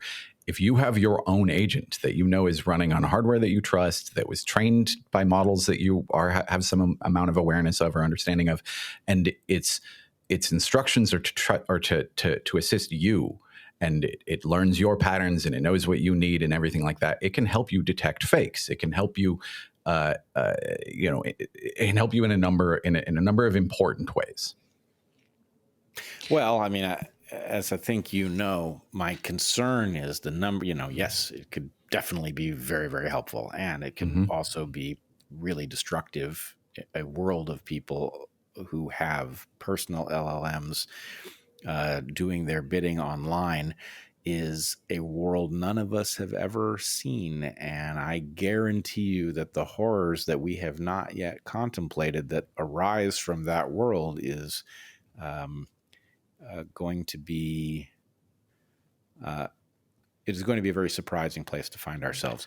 So I agree, but I also think that the beauties and the inventions and the creativity and the incredible advancements that we'll make in that world will outstrip it. And there are more good people than there are bad people. Exactly. And these are just tools, just like fire. Bicycle right? for the mind. It's a bicycle for the mind. It can be used for good. It can be used for bad. And that is the most compelling reason, in my opinion, that these things need to be open source, is that we all need access to them. And when Devon says, you can trust it, you can verify it, I often hear when he says that, I don't have the tools to do that. I don't have the technical capability to do that. And what you need to just put in your mind is well, I can proxy that to someone I do trust, whether that's an institution that stands up to say we are verifying these things and giving them our stamp of approval, or it's your partner who does have those tools, or your friend, or however it is that you go about trying to, determine that for yourself. The open source nature of it is how we combat that danger that you're talking about. Every single time a technology of this degree of power and this much of an increase comes around, it's scary. The internet itself, the computer before that, electricity before that, and go way back, the harnessing of fire, they're dangerous. They have the potential to harm. They're very scary. But every single one of them has leveled us up enormously. The ability to harness fire meant we could eat meat, meant our brains grew, I think you definitely would know this, that it took us from the last form of ourselves into our current form of ourselves. And that's rather significant. Electricity enormously lifted us up. The internet lifted us up, all those things. So they were always scary. And yet they didn't end the world. Not a single one of them, in fact, did. And they in fact, always increased the health, wealth, wellness, length of life, the productivity, the creativity, etc., of humankind. And I think this is no different. Yeah, unfortunately, there's a sort of a bit of magical thinking in there. I don't disagree that if you had an infinitely large planet and, therefore indefinitely large segments of it could go extinct and would be repopulated by the others, we could guarantee that that's where we would end up. Unfortunately, what we've got is an asymmetry between the utility of the power that will come from AGI to the unscrupulous versus those of us who are normally constrained by morals, right? Mm-hmm. And the problem is that even if you have an equally powerful LLM as some shameless person, that person can do more with it, right? Because there are things they will do that you will not. So what has to be true, you're of course right, Amy, there are more decent people than there are terrible people, but the disproportionate power that terrible people will get from this leverageable technology is something that we have to be concerned with. And this is, of course, why the law exists.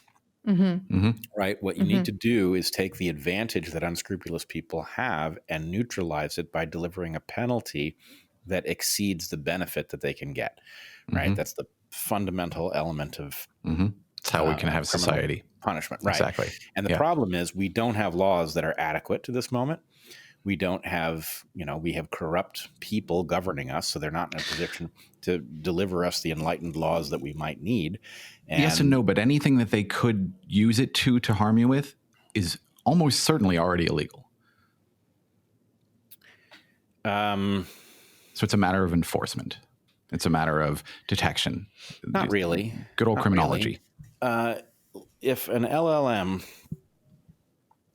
reads content generated by thoughtful people who've invested in understanding the world, generates a model of how their mind works, and then delivers a book to its owner as if written by some other person who did not consent to being exploited in this way.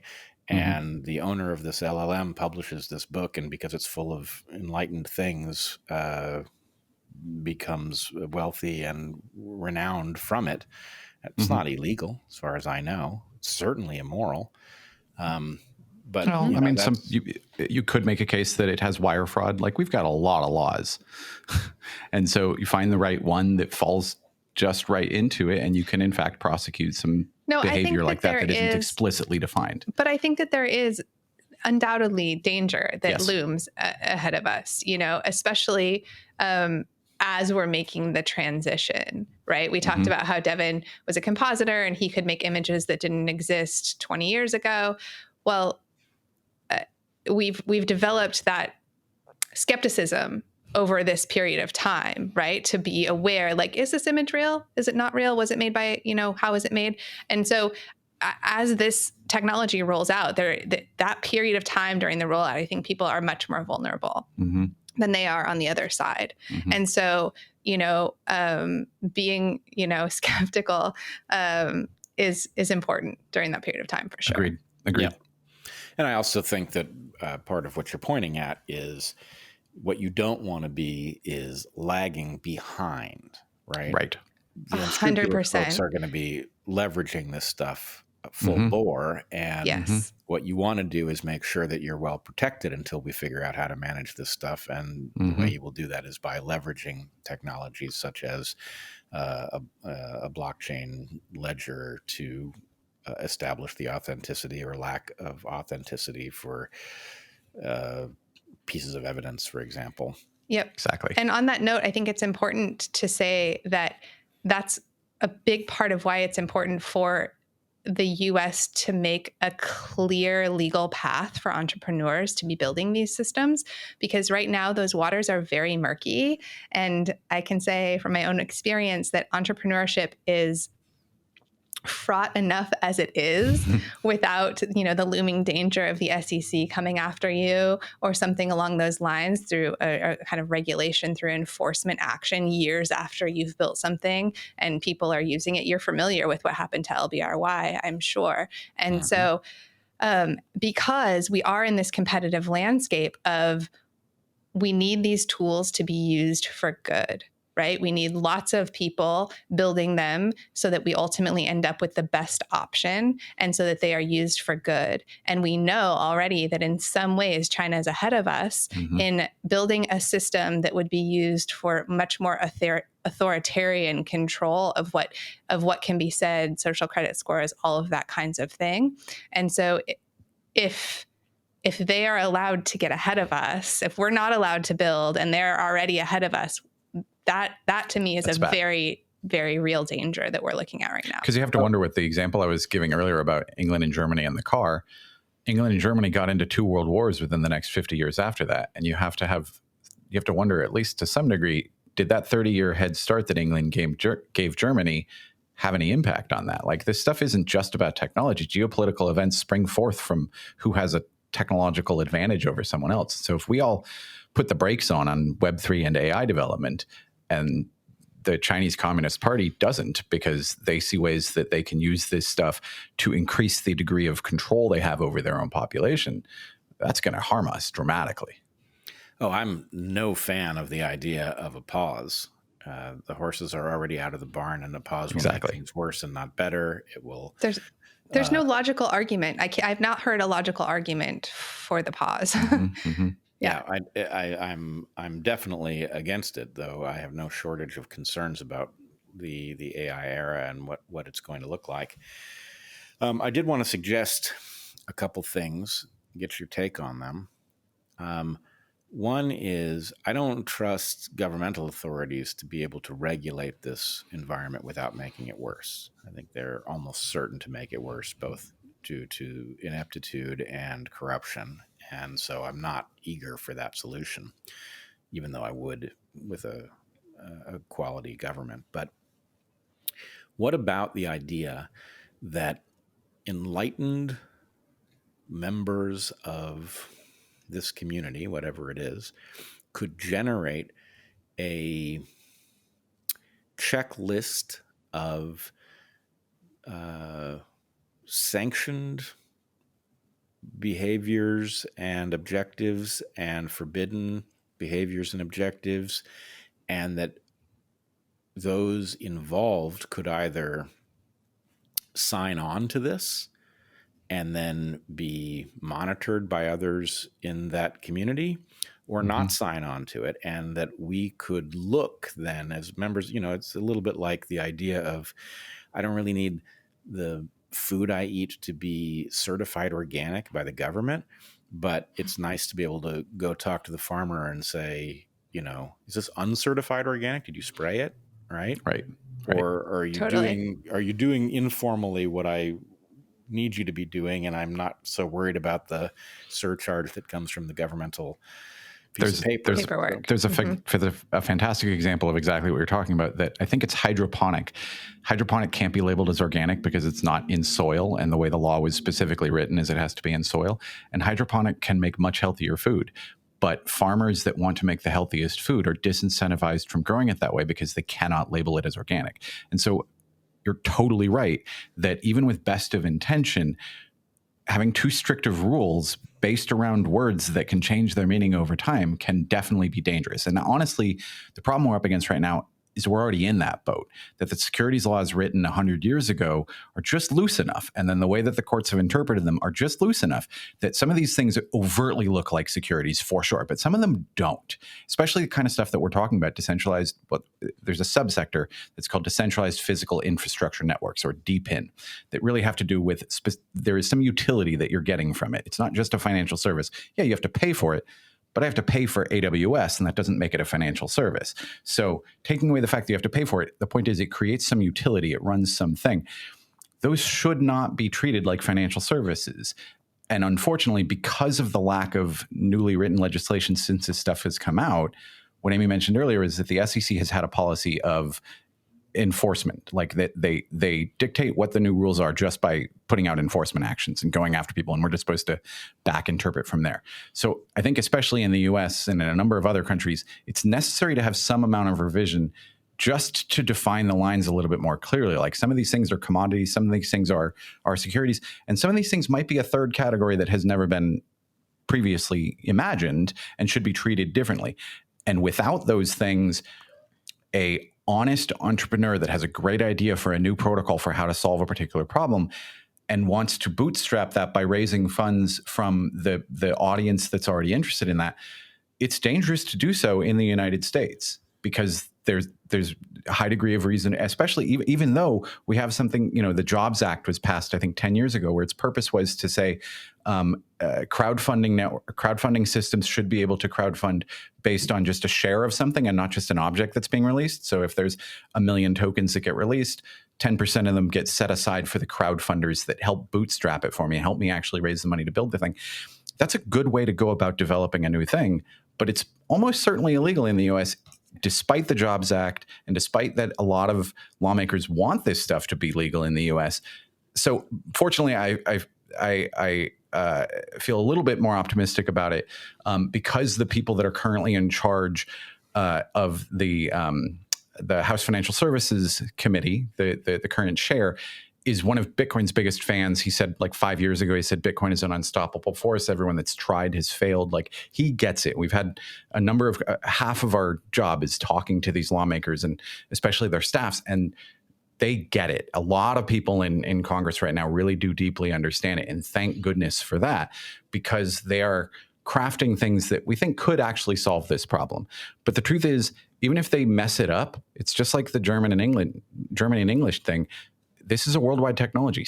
There's a number of other countries in the world, England, throughout the EU, they're passing all kinds of laws that make it safe to actually build a business on this technology because they want to pull in some of that, financial activity and stuff like that.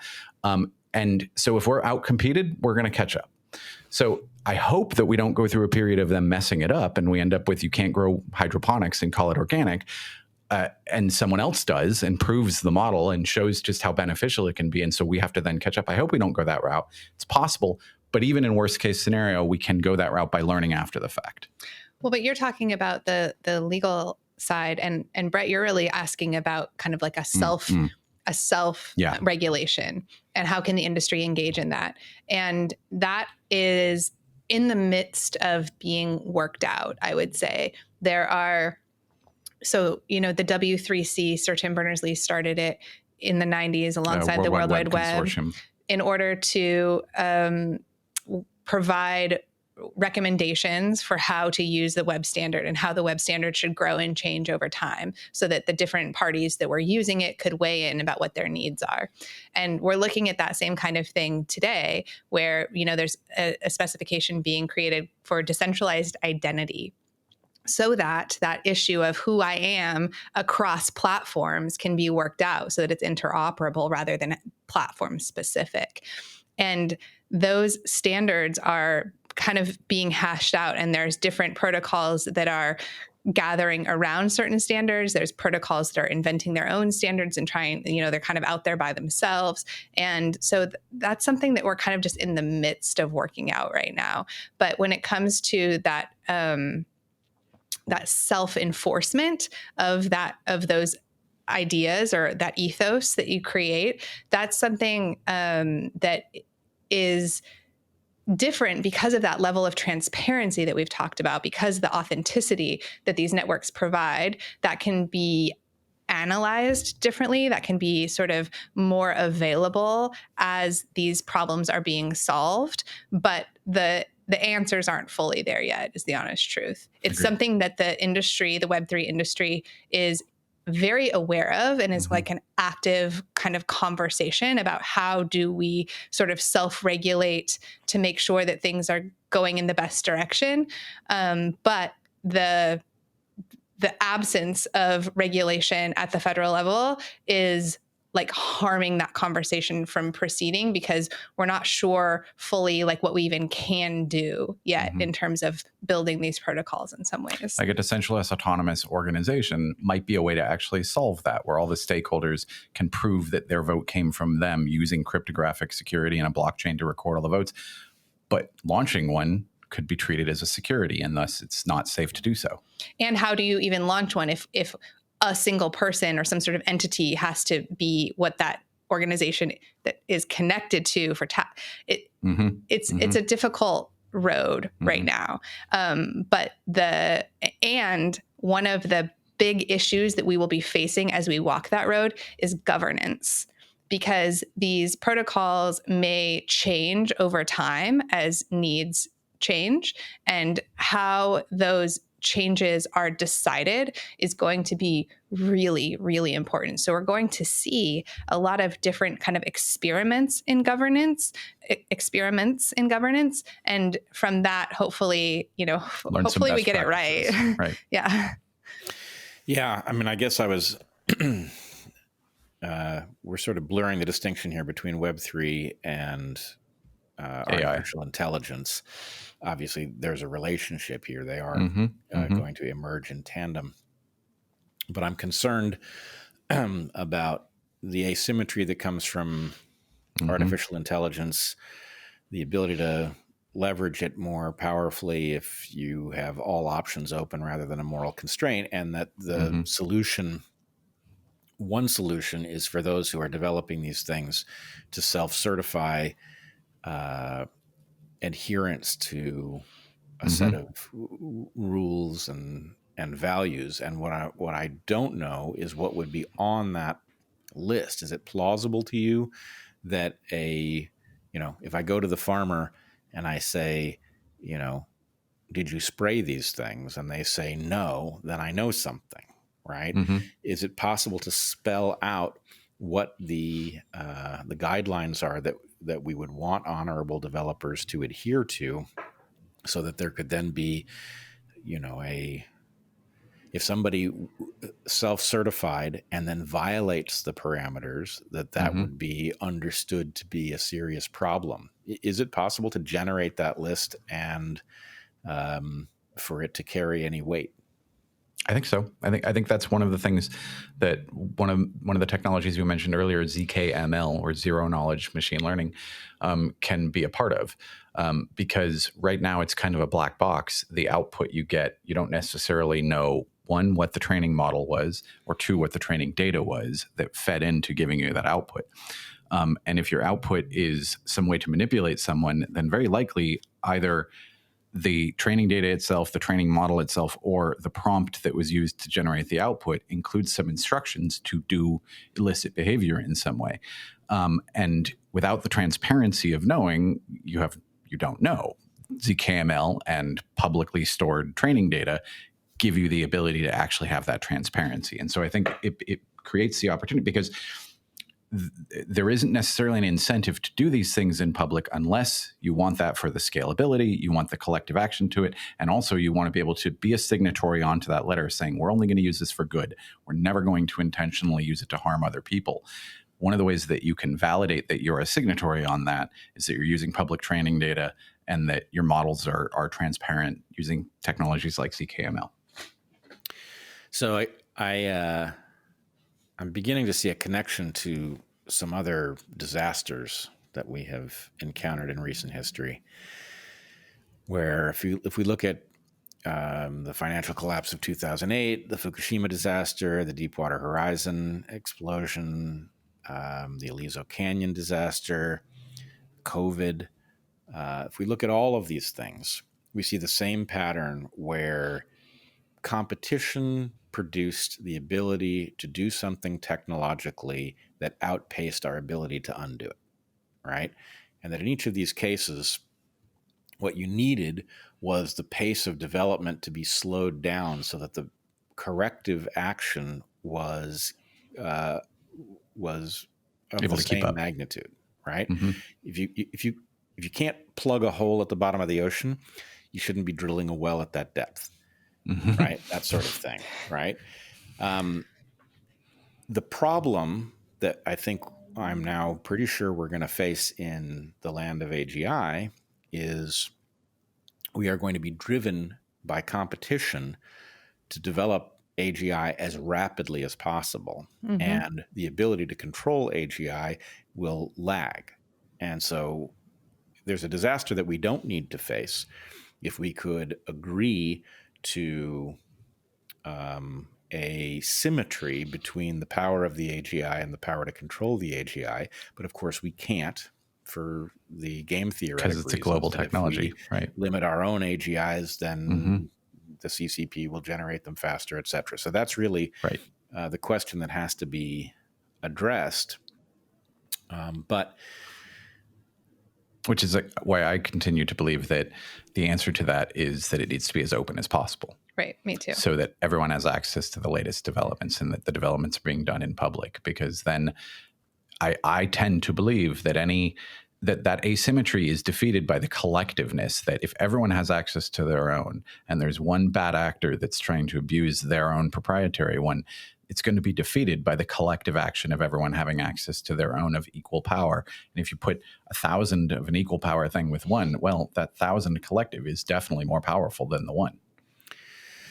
Yeah, although let's take an example of where a rational limit might be imposed. Okay. It seems to me that looking at the sum total of the data that the LLM read is actually a lossy kind of compression. Mm-hmm. And that what you really want to be able to do is recreate the state of the LLM upon each new ingestion of data, right?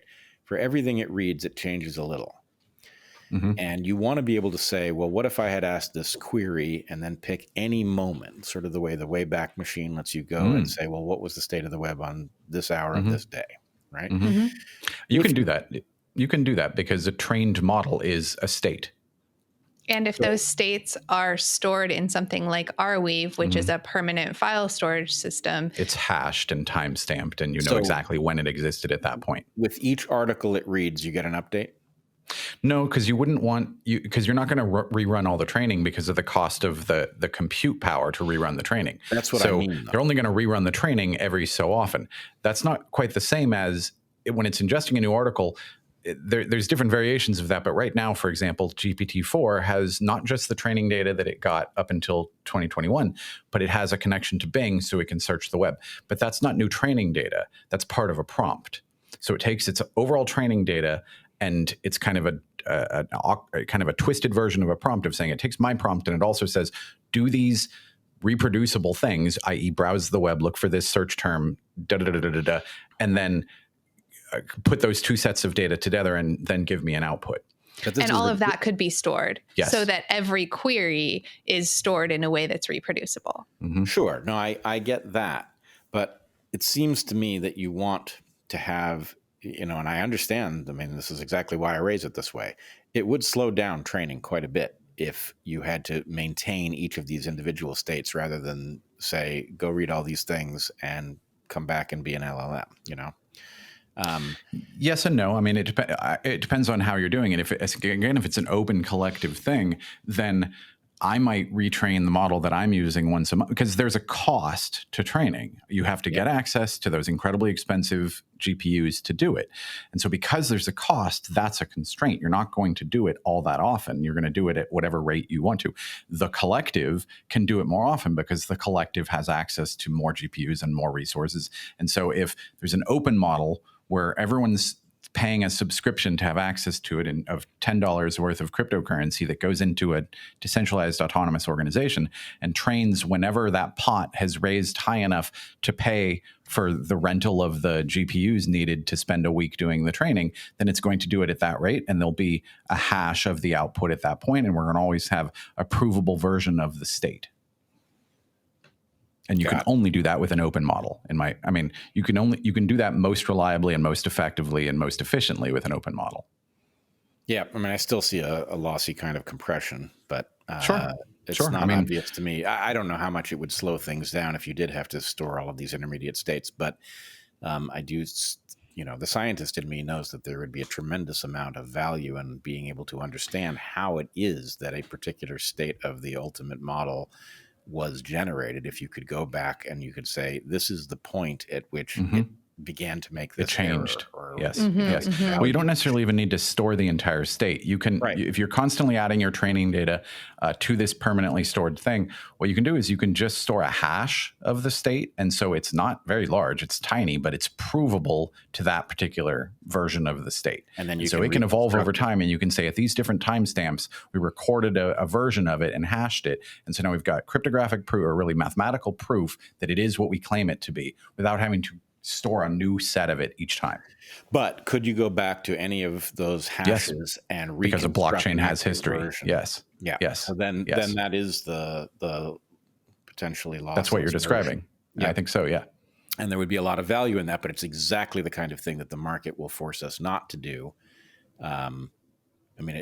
Because the API version of the market, where OpenAI is getting $20 a month from everyone that wants to be a power user of this thing, they have no incentive to do it. I totally agree.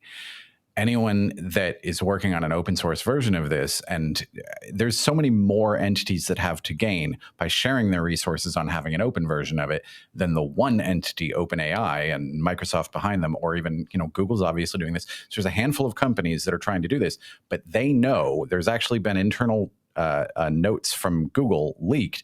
They know they don't have a moat.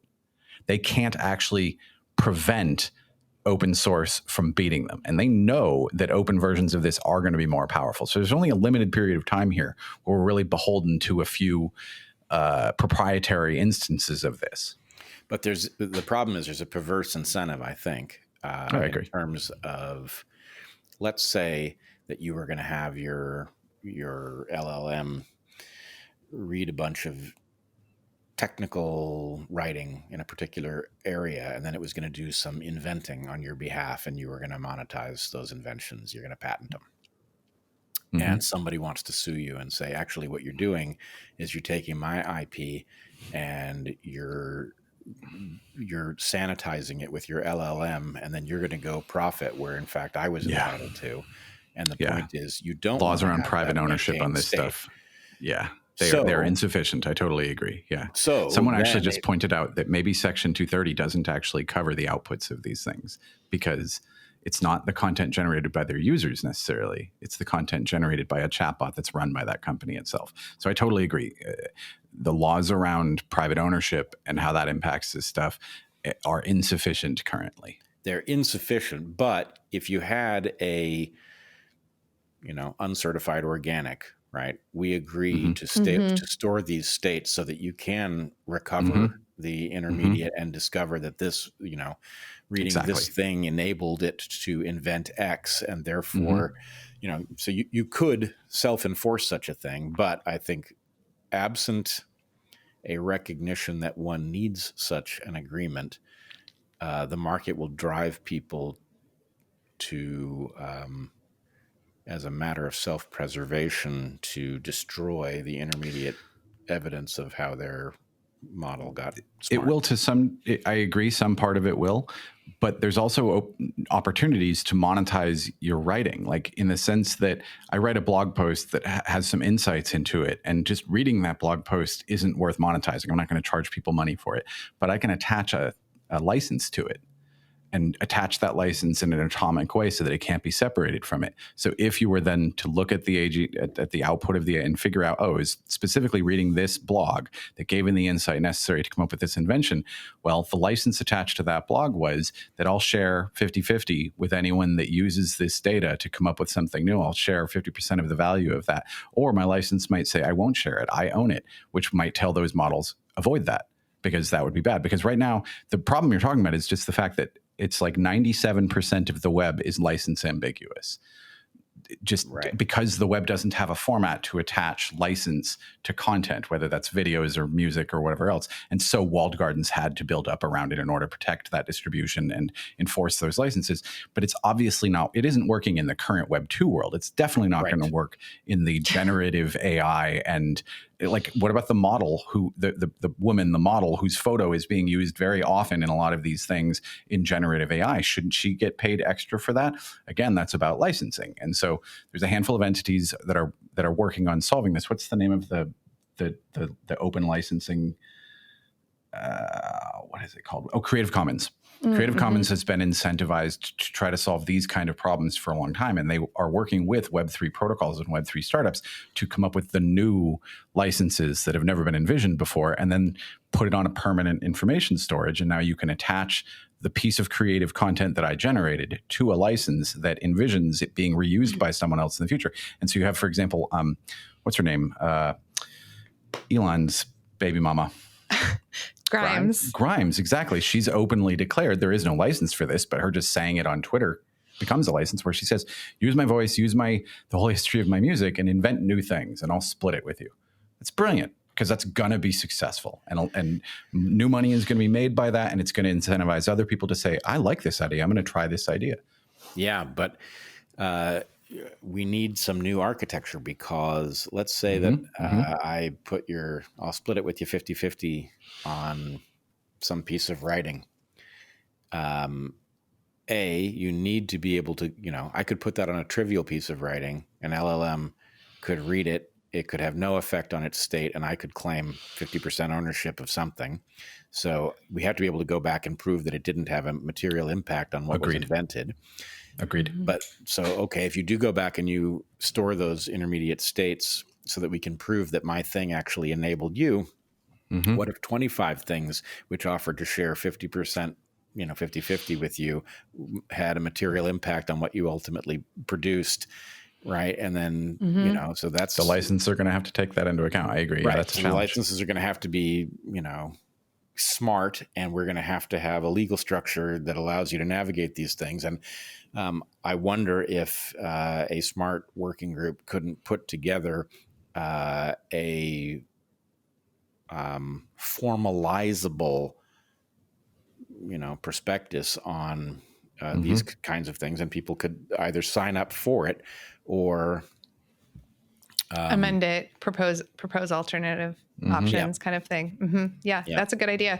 One of the things that got me just into this space to begin with was how profound of an effect this is going to have for content creators to be able to monetize their content and have access to their audiences. And so, the element of how AI will affect that isn't honestly something I've thought very deeply about, but the way that Web3 is going to change the game for content creators is incredible and will be extremely helpful to content creators like you who are concerned or have experienced, being demonetized, are concerned about censorship, have been deplatformed, that kind of thing, because you have a direct relationship with your audience and they can pay in a frictionless way that feels like it does right now, where there's a subscription, and yet micropayments are behind the scenes flowing to you and to other people that you might recommend their content and that kind of thing.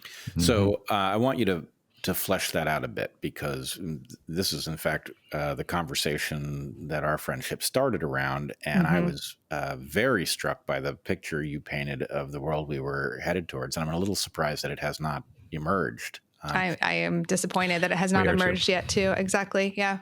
But do you want to describe if you were, building the protocols into the proper stack, what world would we be living in, and how would it work for creators and influencers and, yeah, absolutely.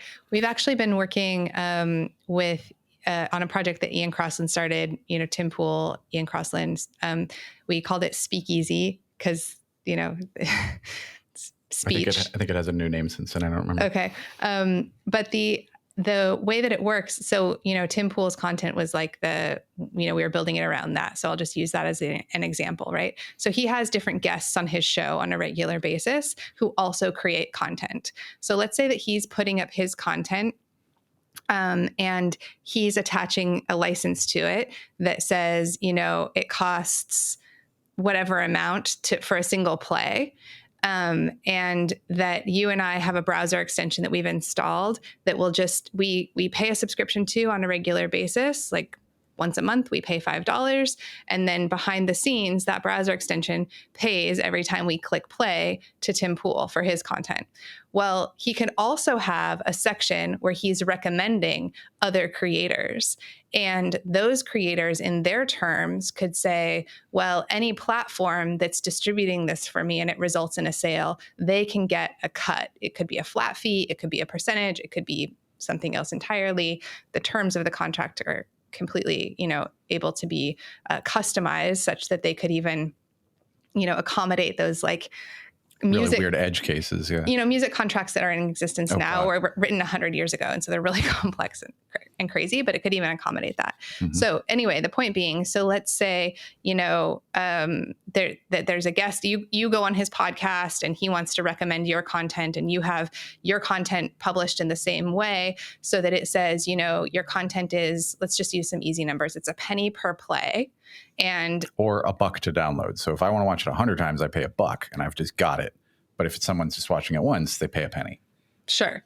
But if they're viewing it through Tim's website because he's recommended it on his website, or he puts it in a social channel and he's recommended it that way, that a portion of that sale will go to Tim and a portion of it will go to you. And let's say, you have a producer even that you are also sharing those revenues with, that would automatically get sent to them as well. And so it wouldn't happen after the fact, like with license, like with music royalties. Distribution, with royalties and stuff like that. It would happen when the transaction happens. It's one of the reasons that smart contracts are great, because you build smart contracts on top of a payment platform, and it means I pay that 1 penny, and it looks at the smart contract. The smart contract says, okay, I'm supposed to look at this particular license, and the license says 30% to this party, 30% to the person that recommended it, and the rest to this, and it splits it right away, and everyone just gets the deposit right into their wallet right away before the person is even done watching the content. And it also, again, has all of the same properties we've been talking about this whole time, like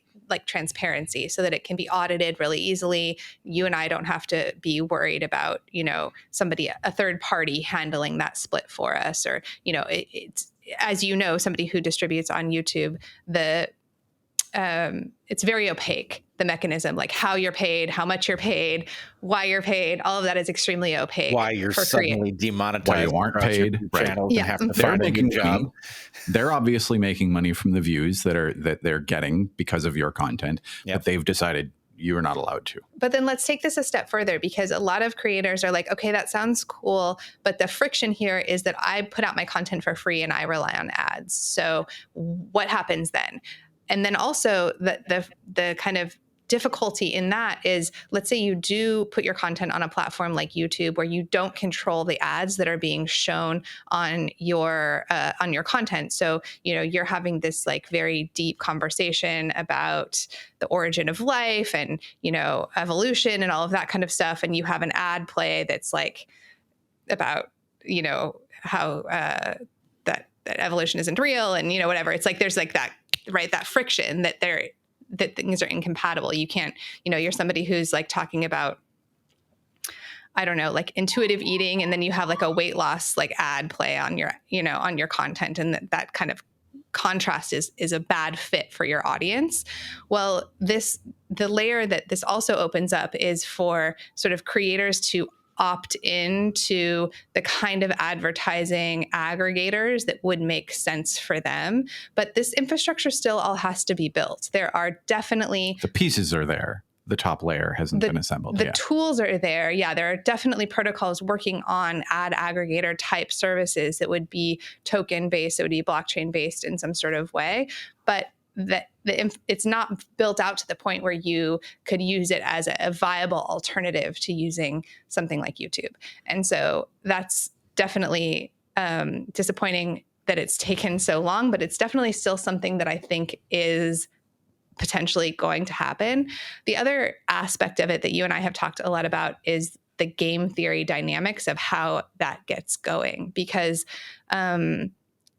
in order for me to want to pay into a subscription, $5 a month, I need access to the content that I want, right? And if there aren't enough of the creators that are using that same system, then I can't get that access to the content that I want. And so that chicken and egg problem is something that hasn't been figured out yet. Yeah, you have to jump into a network somewhere that sees the potential in this. But I mean, the potential is absolutely huge. Yes. Much bigger than the current market. And the potential, this is why I got excited about it in the first place, because I have a background in the arts and I saw the crunch that creators were facing in the digital distribution mechanism, and how I like creating sort of weird, edgy art. And it made me super nervous to be, essentially you're like sharecropping on these platforms. Like, you don't own the land, you don't own your audience, you don't own anything about it. And you can be just erased at any moment, and have invested years of work. It's so tragic. And invested years of work to be making like barely a subsistence living. Like the amount of money that they're sharing with the creators is so out of balance with the amount of money that they're making. We did like a basic calculation when we did an experiment with Emotion Heap like almost 10 years ago.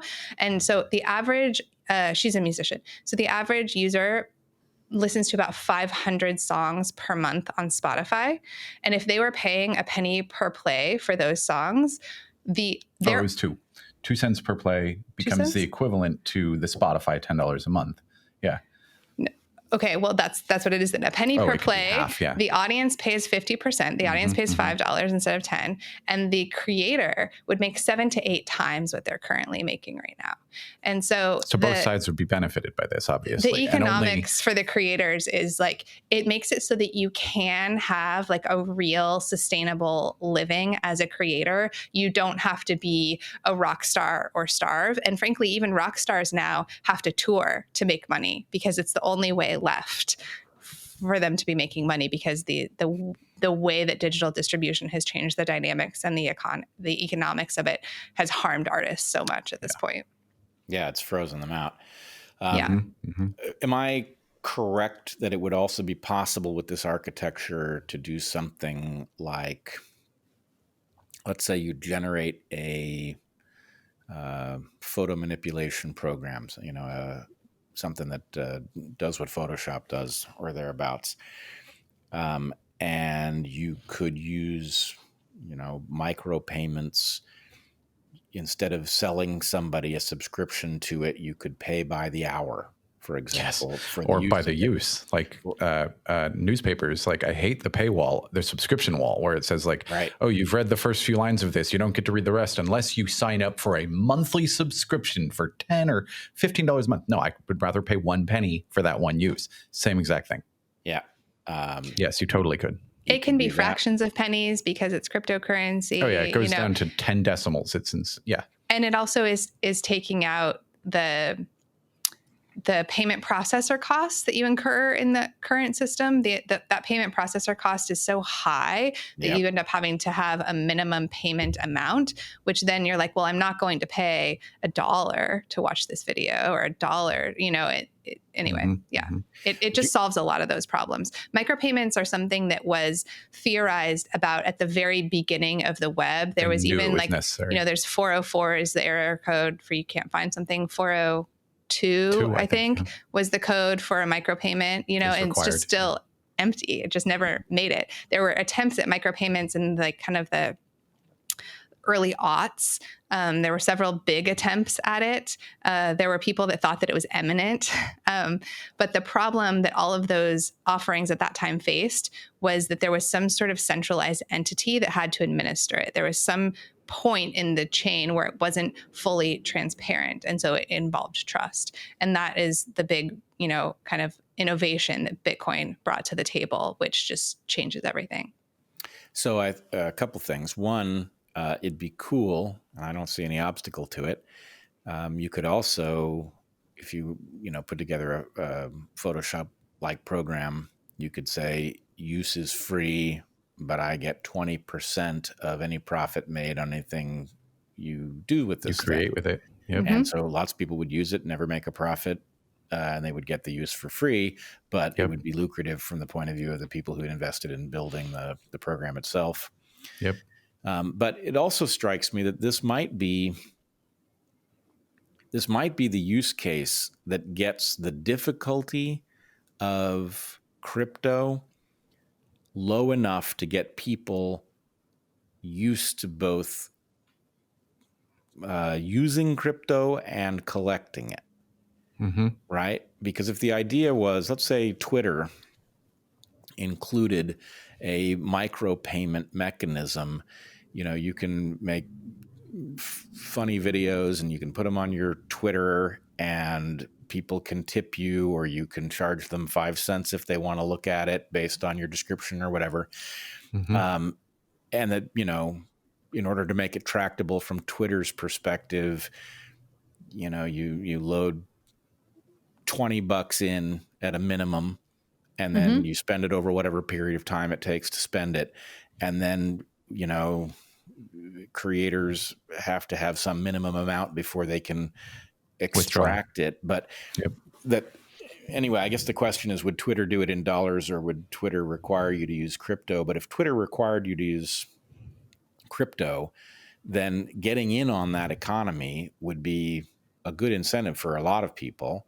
And it's the minimum complexity. How do I get some crypto?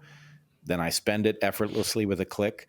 And if I make some crypto, how do I get to something I can get spend? it back out? Right? Yep. And that takes us kind of full circle back to the regulation conversation, because the reason that platforms can't sell tokens directly to users right now is because of ambiguity around things like money service business laws and blue sky laws, where because if Twitter were to sell you some tokens and then those tokens went up in value because the price of that crypto is changing over time, they could then be liable to have to do some reporting on you, basically, and that you would have to be doing reporting as well. And that just makes and they would be treated as a money transmitter, which has a whole lot of extra laws. That makes the danger too high for them, that could be something that they would be enforced upon. And so then that's why you have to go to those crypto exchanges that you were talking about that aren't the best experience. And then and so that it just adds this layer of friction. Any number of these companies can sell their service directly for credit cards. So it's just like we have carve-outs for that. And then we have carve-outs for exchanges being able to sell money with money, but we don't have the ability for that end point where it would be most convenient for the end user to just use a debit card to buy $5 worth and then use that constantly. So it's just a problem in terms of where we want to be and the obstacles to getting there, Yeah. But we're hoping that they're working on that right now, actually. Patrick McHenry, like Devon was saying, he's advanced 2 bills, the market structure bill and the stablecoins bill, that are potentially moving forward right now. Yeah. So, things are hopefully moving in a positive direction on that front. All right. So before we close this discussion out, I fear I have cluttered the discussion a bit because of my own fears about AI and, experiences with crypto and stuff like that. I'm wondering if you don't want to paint the picture as you see it, the web architecture that you're hoping to foster with your organization, and what problems it solves, what things remain after this. What's the stack of protocols and what do they do? Sure. Okay. I would say, for one thing, it's less reliance on these giant corporations. Like, one of the things that Web 2 did was it made the web easy to use by centralizing around 5 or 6 big companies. And it was because they had enough resources to build a really nice interface and have enough resources behind the scenes to make things fast. We can solve both those problems in a decentralized way, especially if we also lean into AI, where the right YouTube's interface is great in general for most people, but it's maybe not quite right for everyone. So one of the great things that you can do is you've already solved for the distribution problem, that you've got the storage is on permanent file storage solutions or even temporary file storage solutions. So you've got Arweave for permanent file storage that's fully decentralized, and then IPFS for temporary file storage. So like chats and stuff like that don't need to be preserved forever, but it's also decentralized. So you've got the back end able to be solved for, and then you've got, a cache is a way that you can actually have processes running in the back end and stuff like that. And then you can actually have the front end generated on the fly for you. You can say, I want a bigger, play screen and less suggestions on the side, or I only want the suggestions that come from this algorithm that I select, or no algorithm whatsoever. I only want it to show me subscriptions. So it comes down to the client and the end user themselves to set their preferences for how those algorithms should behave. And there becomes a market for algorithms, because people can actually license their algorithms and say, this one's really great, but I've figured out how to innovate on it a little bit. So certain types of people will enjoy this one more. And so you can subscribe to mine for 2 cents a month, and you'll always get access to your feed in such a way that that really works well for you. You're able to do you're able to do like video communication like this without having to depend on Zoom, which might be storing this stuff. As far as we know, we have no idea. You could actually do it in a private way using decentralized video transcoding protocols, like LivePeer is one, where primarily LivePeer is used kind of as the back end for YouTube. We actually ran into this issue when we were building Alexandria, where you could just upload a video and it would play back right as it is. And most people, because what they would upload is something they downloaded from YouTube, it was already transcoded and ready to be played for people. But sometimes someone would take an output, like we came across a filmmaker that wanted to put trailers up for his movies, and whatever you export directly out of Final Cut Pro or Premiere is generally larger than the size of the file that YouTube is serving up to you, because one of the most important things that YouTube's doing behind the scenes is it's transcoding into multiple different formats, so that if you're watching it on a mobile, it's going to get a smaller one. If you're watching it on your 4K TV, it's going to be a larger one, but you've got the bandwidth to handle that. And if you don't have that, it's going to be an awful experience. And we hadn't yet implemented that into Alexandria. So this guy uploaded videos that were really high bit rate. And for the most part, you couldn't watch them without sitting around and waiting. So LivePeer is a solution to that, where it's using a whole bunch of people's GPUs in a different way than training AIs and LLMs. It can be used for the actual transcoding. So it turns it into a bunch of different formats, and then it serves up the right format for the right user at each different point. Everyone that's creating content can put it basically everywhere, rather than and not with a whole bunch of extra effort. Where right now, we create content and we have to put it onto every different social media network. And we also, if we want to put it into the decentralized space, we have to go to that individual one and upload it there. And we upload it to Twitter, and we upload it to YouTube and to Instagram. That's a lot of extra labor.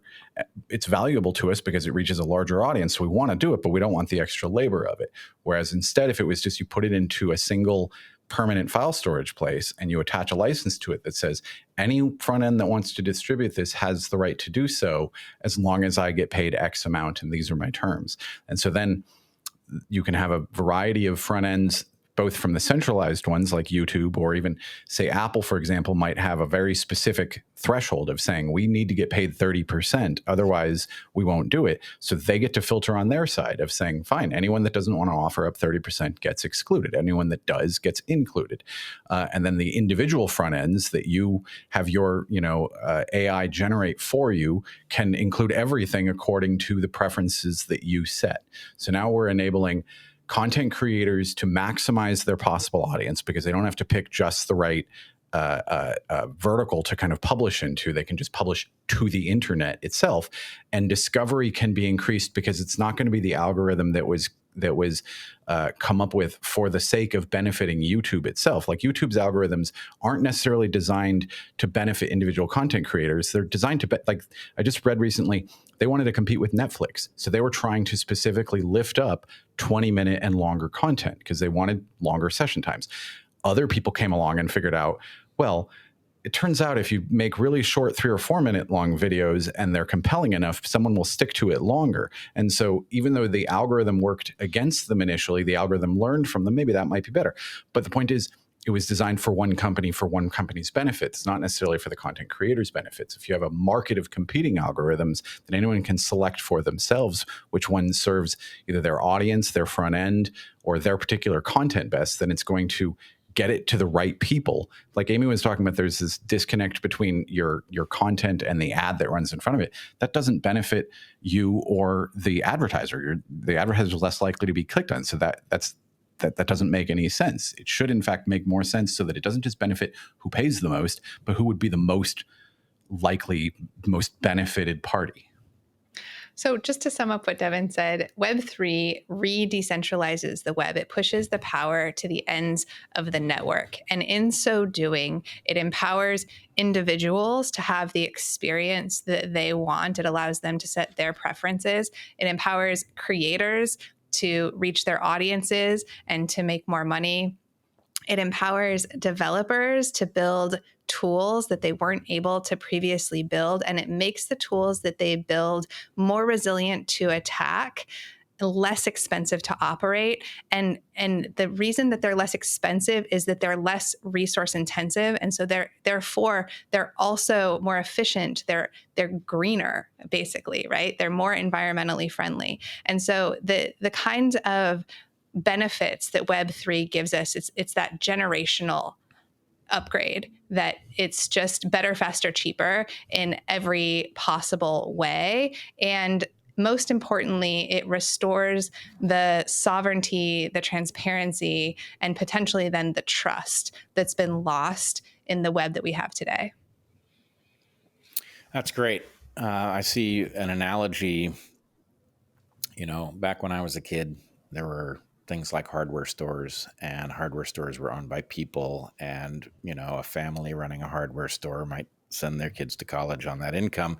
And then, over time, it's all turned into Home Depot and Ace, and, people are working there and probably not sending their kids to college. And, Right.